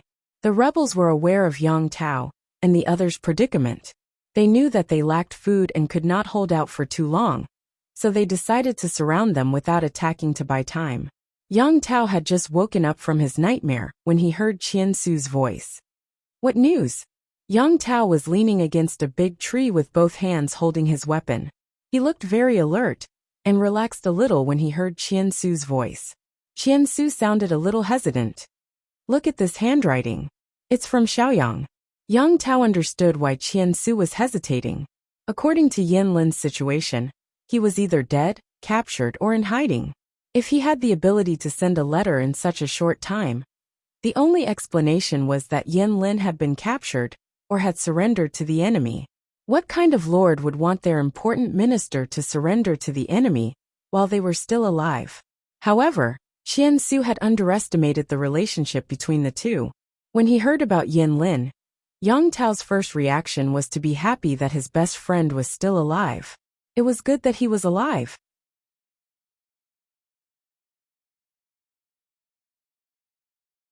Chapter 1577. The handwriting was clear and straight like bamboo. Yang Tao couldn't be more familiar with it. It was Xiaoyang's handwriting. Xiaoyang is still alive. The smile on Yang Tao's face froze halfway when he saw the words written on it. Qian Su asked, "Master, does Xiaoyang want to?" Although Qian Su thought it was unlikely that Yin Lin would persuade Yang Tao to surrender, it seemed to be the only possibility. There's only one sentence in the letter. "Don't bow down to Enchui for the sake of Madam." Yang Tao was confused. He had been depressed for the past 2 days. He was struggling with himself and decided to surrender to Enchui for the sake of his wife and sister. If he could, he would fight to the death too, but it was pointless. He had more than 20,000 soldiers with him, but they were short of supplies and almost all of them were injured. How could they fight against the rebels? If they fought to the death, not only would they lose their lives, but their wives, children, and nephews would also be sacrificed to the enemy. Yang Tao didn't know what to do. Yin Lin wasn't around, so he had to make his own judgment. Qian Su asked, "What does Xiaoyang mean by this? Is he really going to give up on Madam and the others?" Yang Tao shook his head. "Impossible. Xiaoyang isn't that kind of person. He must have his reasons." Qian Su asked, "But it's possible that this letter was forged by someone working for Lu Shi." Yang Tao shook his head again. "Xiaoyang has a bad habit of writing. If it's a fake, there must be a flaw. Xiaoyang's handwriting could be a fake, but it's a habit. People who don't know him well won't notice it. This letter must have been written by Xiaoyang himself." Qian Su was speechless. He was good friends with Xiaoyang. Why didn't he know that Yin Xiaoyang had a bad habit of writing? Did this mean that they weren't close enough? Then, what does Master plan to do? Yang Tao said, "Trust Xiaoyang, of course. He can't be wrong." Qian Su was speechless. If Yin Lin's filter for Yang Tao was 1 meter thick, then Yang Tao's filter for Yin Lin was probably twice as thick. Perhaps because he was too eager to die, Yang Si would talk to Yin Lin whenever he was free and try to dig out the meaning of the letter from him. Yin Lin was calm at first, but when Yang Si came to him for 7 days in a row and disturbed his rest, he couldn't take it any longer. "I'm a prisoner, but I shouldn't be treated like this. You've just finished your lunch, and you're already here. Don't you know that it's easy to feel sleepy in the hot afternoon?" Yang Si pretended to be deaf and mute. He had brought enough men with him anyway, so he was confident that he could use them to commit murder. He was not afraid of Yin Lin's threat. In the end, Yin Lin had no choice but to divulge some information. Yin Xuxian and Yang Ruijia were best friends in their boudoirs due to their elder brothers. Their hobbies were similar as well. Yin and Yin family Zhang Ti Su said. Ti Fan either. Most of the landowning households had many industries, such as rice shops, wine shops, restaurants, and the more profitable cloth and rouge businesses. Young Rugia had a lively temperament, but young Jian was stricter with his daughter. In order to get out of the manor and have fun, she and Yin Shuxian began to study the art of disguise in the storybook. T. He Yin master. He didn't expect them to know the essence of it. That pile of rouge and powder had been smeared on her face, and her entire face had changed. Of course, the makeup couldn't be compared to the real face, but it was still very deceptive when one's vision was dim. Yang Si couldn't believe it. How big of a change is that? Yin Lin said quietly. My wife once pretended to be you. It was dusk, and even I was almost fooled. Yang Si accepted it for now and said, You're stalling to give them time to save themselves? The girls from the Yang and Yin families are not weak. Yin Lin said calmly. The more the Lord values them, the more valuable they will be to the Nanxing rebels, and the easier it will be for them to be watched. Otherwise, they will have a higher chance of escaping. Yang Si said, If you miscalculated, you can still survive if you take a risk. If you don't do anything, you'll die. Yin Lin said quietly. The Nanxing rebels will be so easily persuaded by Enchui. Do you think they will be kind to the Lord? Even if the Lord is willing to surrender, they won't let this matter go easily. They can kill them with any excuse. So what if outsiders know that they are the ones who did this? They can't do anything to them. Taking advantage of the enemy's unpreparedness to intercept the captive's family and use them as a threat was despicable. If they could do such a shameless thing, how could they expect them to have basic morals? In troubled times, princes could fight however they wanted. But which shameless person would target innocent women, children and children? Yin Lin sighed. Even Lu Shi, the Duke of Lanting, wouldn't do such a thing. Yang Si was speechless. Was there any ambiguity in his words? Wasn't it too much to mock his lord right in front of him? Did his lord eat Yin Lin's rice? My lord is a gentleman. He wouldn't do something like an animal. As it turned out, Yin Lin knew his sister and his wife very well. Neither of them was a weak girl from the inner house. When they were tricked by the rebels, they realized that something was wrong, but they didn't dare to expose it in case the thugs killed them. Since they still had children to take care of, the rebels didn't separate them. They wouldn't be able to do anything anyway. They tested the rebels and found out that they were quite tolerant of them. As long as they didn't leave, they would satisfy many of their requests. Yin Shu and Yin Lin discussed, and immediately came up with an idea. Today they wanted rouge and powder, tomorrow they wanted silk and satin. If they didn't give them, they would make a scene like shrews and scold them. Two mere women, it's really disgusting. I really don't know if Yang Zhengze and Yin Xiaoyang are blind to actually fall for such a vulgar and crude woman. When the matter was brought up, the gentry in charge of them sneered at them in disgust. He waved his hand as if they were beggars and said, We don't have many days to live anyway. We'll satisfy all their requests. Just make them keep their mouths shut. Thus the two of them lived a comfortable life in captivity. The servants in charge of them also changed from sympathy to disdain. They didn't know if their husband was dead or alive, but these two heartless women didn't do anything about it. Sometimes when their child cried for milk, they didn't care. They had seen heartless people, but they had never seen anyone this heartless. What a sin! The maidservants mumbled to themselves. Not only did Yin Shu and Yin Xiaoyang like to play with girls' toys, but they also liked to play with the servants.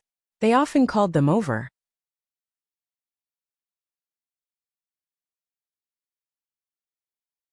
Chapter 1578. Because they had been tortured too much, these female servants treated Yin Shuxian and Yin Shuxian as if they were eyes and noses. However, their superiors wanted to satisfy all their needs, so they could only pinch their noses and endure. However, they cursed viciously in their hearts, and hoped that the two would die early. If those two little bitches weren't lucky and married well, how could they be so arrogant? Several female servants gathered in a corner to drink yellow soup. After 2 bowls, their faces turned red and they began to talk nonsense. How to make a group of women of different ages unite. Of course, It was to complain about the same target of hatred. These female servants often schemed against each other for a little reward, or a chance to show their faces in front of their masters. You don't like me, I don't like you. It was common for them to gossip behind each other's backs and smear each other's names. Of course, they didn't dare to put these things out in the open. Otherwise, if they made their masters unhappy, they would be sold out of the mansion. Recently, they had enough of Yin Shuxian and Yang Rijia's persecution, and temporarily united the front. The targets of their private complaints, and curses were changed to these two people. The female servants who didn't have a good relationship with each other could gather together to gossip. Humph, they can't be arrogant for long. They are both blind and stupid, a rather mean-looking servant girl said. At this time, we don't even know if the man in the family is alive or dead, but they still have the mood to put on makeup every day. When their men are really gone, their lives will come to an end. Let them be arrogant, sooner or later they will cry. The other female servant was white and chubby. She looked very kind, but in fact, she was a gossipy woman who liked to sow discord. I pity those two babies. They cry every day until their voices are hoarse. Others feel sorry for them, but the two mothers don't care. They are a piece of flesh from their bodies. How heartless. How long has it been? But the babies are as thin as beggars. Everyone gathered together and said that Yin Shuxian and Yin Shuxian were heartless. They didn't care about their husband and son, and only knew how to eat, drink, and have fun. Little did they know that their husbands were gone. Their status and the sky had collapsed. Their son was gone, and their hope in this lifetime was gone. Even an illiterate person would know these principles, but those two don't. Sigh, children raised in wealth may not necessarily be good. Everyone agreed with this statement. Yen Shu and Xian looked at the well-read aristocratic ladies of the aristocratic families. Unfortunately, they didn't know as much as the few of them who were illiterate. Vaguely, they felt a sense of superiority over the noble women of the gentry clans. As they spoke, they even made up a plausible rumor. For example, Yen Shu and Xian were so cold to their children's husband. It was most likely that they already had a man in their heart. They might even have a few gigolos. Taking a step further, it was possible that their children were not their husband's children. After they had said enough and satisfied their addiction to gossip, they reluctantly dispersed. The next day, everyone received a piece of good news that made them rejoice in other people's misfortune. At the same time, it was also the irrefutable evidence of Yin Shu and Xian's indiscretions. Yin Shu and Xian's husband, the feudal Lord Yang Tao, had been forced into a desperate situation by the rebel army.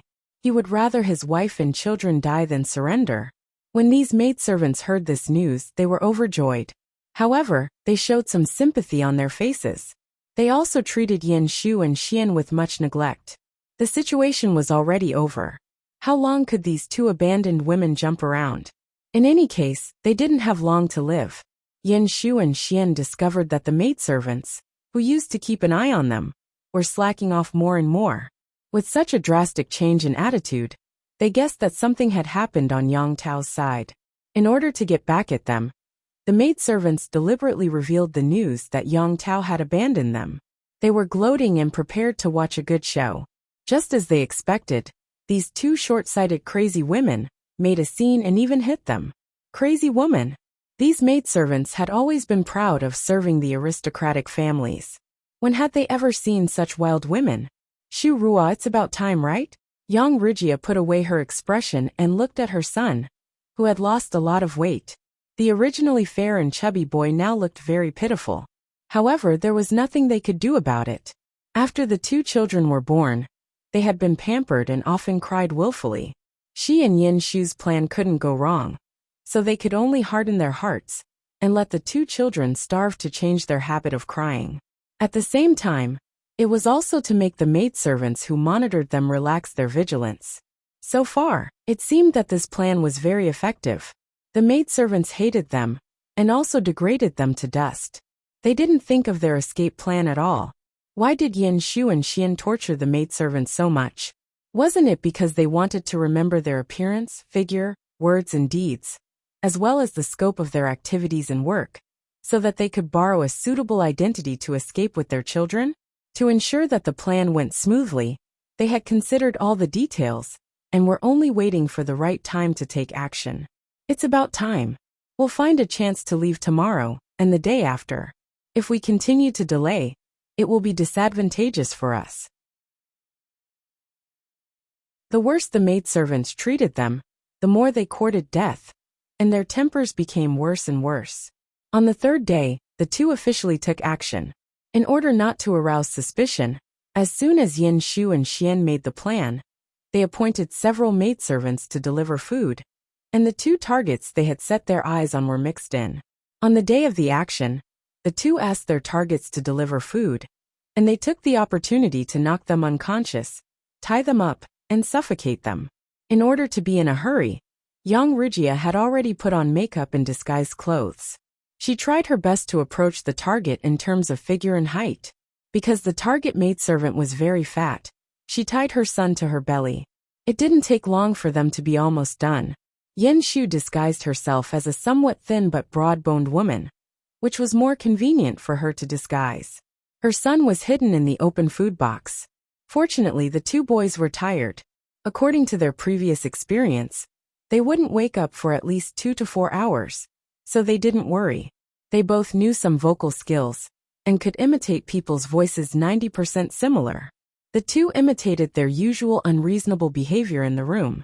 They threw, hit, cried, and scolded, as if they were singing a two-man show. Not long after, the two maidservants were driven out with their faces covered in dirt. The thin woman cursed sharply in a low voice. "Little bitch, when all the men are dead, let's see how arrogant you can be." The fat woman covered her face with her hands, feeling sad. At this time, the sky was already dark. The two were beaten and scolded while delivering food. The maidservant gloated and felt a little sympathy. "Alas, I've never seen such shrews. They're a disgrace to our ancestors. They're angry. You guys should be smart. Don't get close to them and ask for a beating." The fat woman said. "They don't even eat. They sent back all the good dishes. I guess they'll be called again in the middle of the night." The maidservant said, "Then let them starve. Who will deliver food to them in the middle of the night? They're dying anyway, so they don't need to serve them." At this time the sky was dark. The maidservant and the two old women were some distance apart. Their voices and figures were fine, so she didn't suspect anything. They used their sleeves to cover their foreheads, or the side of their faces. They were probably beaten by the two shrews again. The maidservant looked enviously and jealously at the heavy food box in the thin woman's hands. She spat at the backs of the two people who were leaving. Such precious things, and these two cheap old women ate them. Aren't they afraid of shortening their lives? Yin Shu and Xian looked calm on the surface, but they were panicking inside. Fortunately, the children were still asleep and didn't have the energy to cry. They sneaked out of the mansion through the side door. Yin Shu and Xian carefully observed them. These two old women usually didn't abide by the rules. They often went out to gamble when they had some money. Most of the people they gambled with were gangsters or servants of the same mansion. Those servants were also shrewd and often gathered together to cheat the two of their money. Therefore, it was normal for the two to not abide by the rules to leave the mansion. They didn't arouse suspicion at all. After the two left the mansion, they found a small alley and changed into other clothes. They planned to sneak out of the city among the common people when the city gate opened at dawn. These two children, fortunately they've lost some weight. Otherwise, I'd know they're not from common people. After feeding the children, the two heaved a long sigh of relief. They've been starving these days. They ate so much all at once. Young Rygia said, "It's better than dying." After dawn, the two disguised themselves as widows and went out of the city separately. They bought 2 cheap donkeys to hurry on their way. They swaggered off, and the people who were watching them discovered the 2 corpses hiding in the corner.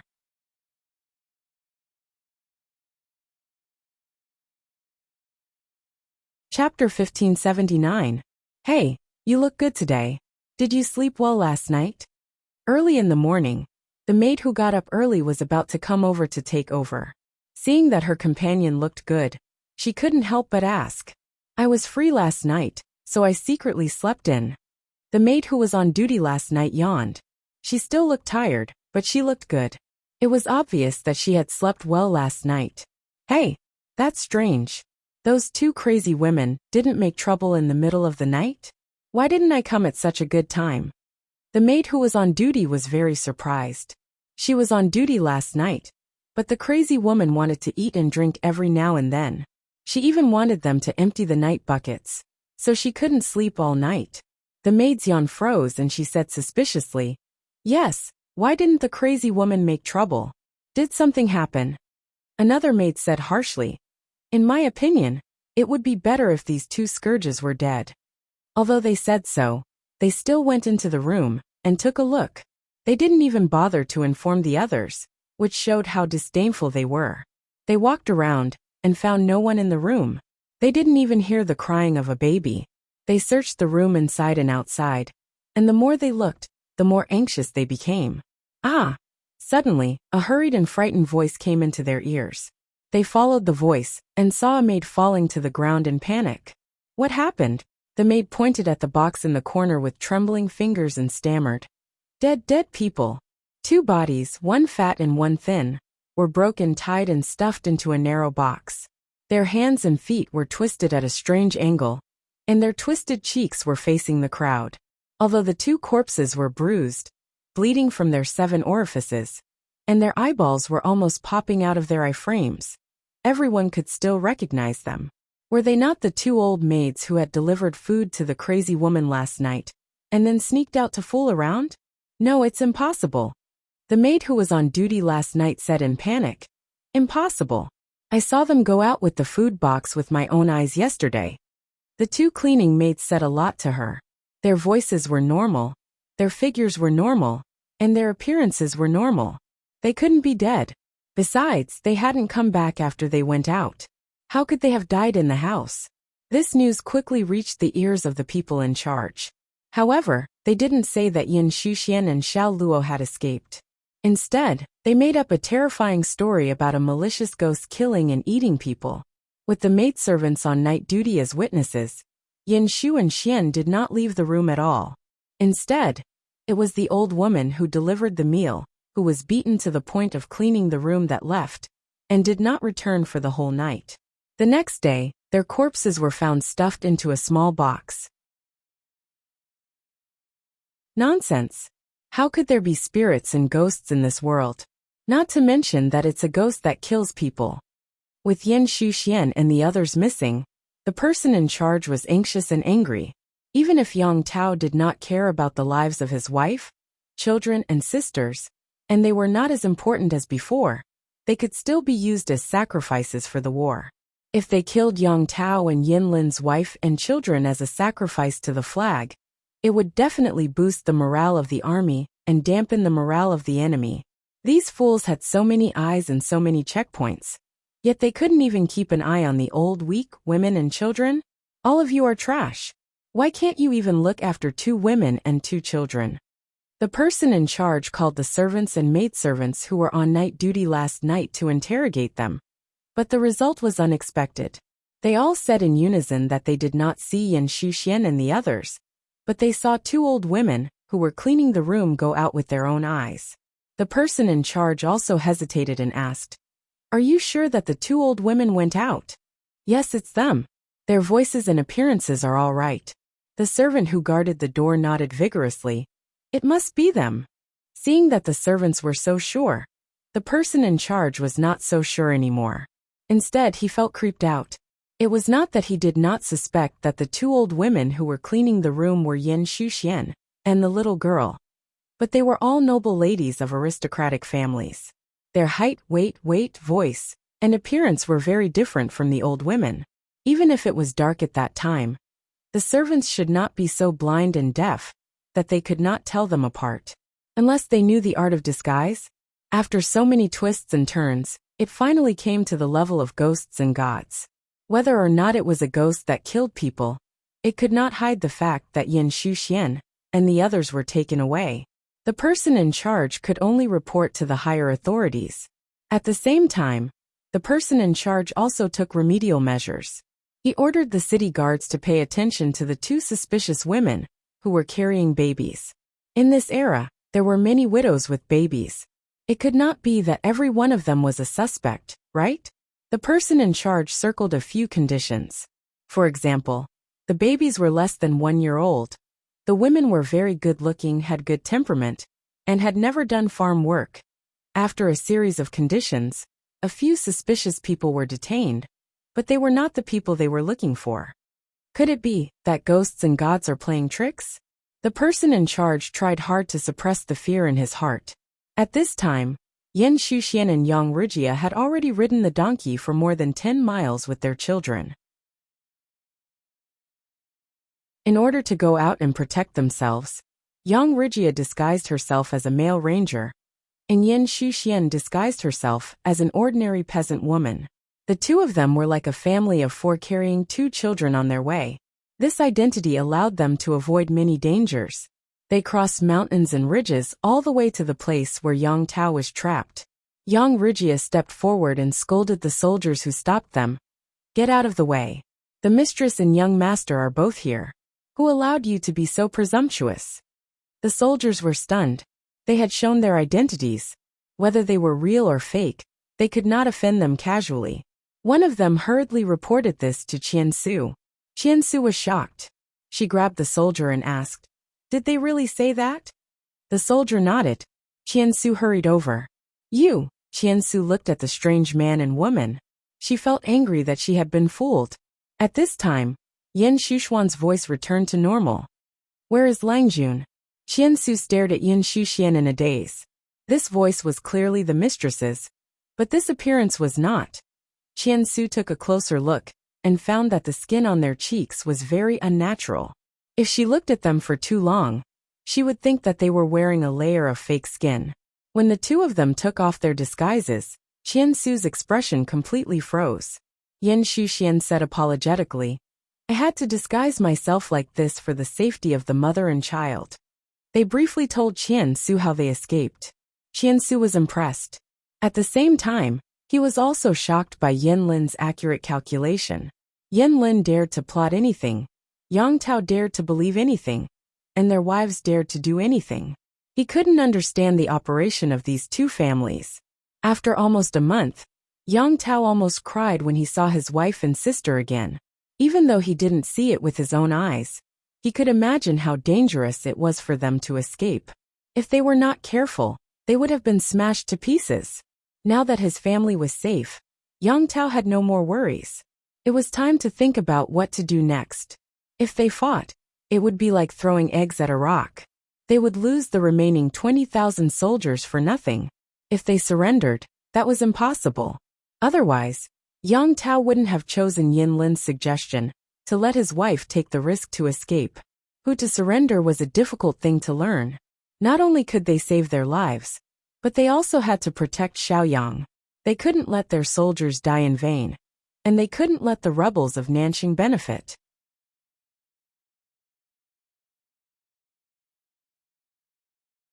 Chapter 1580. Yang Tao tossed and turned, and made a difficult decision. At the same time, Yang Xi's life was in Yin Lin's hands. His life was hanging by a thread. As the old saying goes, "Don't go overboard in case we meet again." Don't tell me Yin Xiaoyang doesn't understand that. Yang Xi knew that Yin Lin was not easy to deal with, but he still tried to provoke him. Finally, he was pinned to the ground and threatened. The soldiers outside heard the noise and rushed in. They saw Yin Lin pressing the glass shard against Yang Xi's neck. He was surrounded by a murderous aura. The guards knew that Yin Lin was good at martial arts, so they didn't dare to act rashly. For a moment, the two sides were in a stalemate. Yang Xi still dared to provoke Yin Xiaoyang. "Langjun of Xiaoyang, please hold your hand steady. If this shard cuts my fragile neck and something bad happens, it won't end well." Compared to the guards, Yang Xi was not worried at all. Instead, he waved his hand at the guards, signaling them to leave. "You really have no eyes. Can't you see that I'm joking around with Langjun of Xiaoyang? What are you doing in here?" Yin Lin's breathing was heavy and rapid. His fingers were pale from holding the shard too hard. His wrists were trembling. He had never seen someone as disgusting as Yang Xi. He was disgusting to the extreme. Yen Lin was a good-tempered man, but he had his bottom line. Yang Tao, his wife, and his sister. Yang Si had crossed the line, which was why Yen Lin was so angry. Yang Jing Rong. Yen Lin didn't put the shard back. His eyes were still filled with murderous intent. I'm here. I'm not deaf. Keep your voice down. It's not good if the guards outside come in and hurt you. Yang Si was still smiling, as if he wasn't the one being pinned to the table. I didn't say anything. Why are you so angry? Yen Lin was so angry that he laughed. Are you so sure that my lord will surrender to Lu Shi? Yen Lin knew that Yang Tao was likely to surrender, but that didn't mean that he would submit. The feudal vassals, who were once on an equal footing, had now become the enemy's dogs. Not to mention whether Jiang Pingji dared to use Yang Tao. Even if she dared to use him, Yang Tao might not be willing. Even if Yang Tao was willing, could they stop outsiders from gossiping? Didn't they know that gossip was a fearful thing? Why did Huang Song stay at home? Most of it was due to political reasons. Huang Song was idle at home, and his former officials no longer had a leader, so the probability of them being disloyal was low. Another reason was self-esteem. In any case, he used to be a feudal lord who wielded great power. Once he lost his power, he was reduced to calling himself a colleague with his old courtiers. The disparity was too great. Even if Yang Tao was open-minded, wouldn't he have a change of heart after hearing too much gossip from others? Rather than letting Yang Tao submit to Jiang Pengji and stay in a position that was neither high nor low for the rest of his life, he would be hurt by the rumors and slanders of the outside world at all times. It was better to completely sever all ties. Regardless of Jiang Pengji's achievements in the future, she had to give Yang Tao the glory and reputation she deserved in order to appease the old officials under Yang Tao. Why did he have to do such a thankless task and end up being suspected and depressed by others? Yang Si grinned and said fearlessly, to this day, apart from my master, no one can protect the lives of Yang Tao and his family. You are also a smart person. How could you not see through the trick in this? If Yang Tao had the guts to sacrifice everything in his family, you wouldn't have sent that letter. Since he didn't have the determination to give up everything, isn't it natural for Yang Tao to submit to my master? Yen Lin said, you said you submitted. Submitting is submitting, and submitting is submitting. They are two different things. Yen Lin could be Jiang Pingji's official, so could Qian Su, but not Yang Tao. Yang Si couldn't help but say, are you so angry just because of these two words? He had almost lost his life. Yen Lin put away the glass shard, but his expression was still gloomy. Yang Si took the opportunity to get up from the table. He couldn't help but touch his neck to make sure there were no scratches. But really, Yen Xiaoyang, I'm going to be honest with you. Do you really think that Huang Song is good enough? Although Yang Si was a troublemaker, his admiration for Yen Lin was genuine. He wasn't familiar with Yang Tao, but from the information he gathered, he found him to be a likable person. His lord had lost a lot of energy to resist the attacks from the Nye and Yang families. If he could make use of Yang Tao, he might be able to recruit a group of talented people. At the same time, he could alleviate the shortcomings of the generals. It was killing many birds with one stone.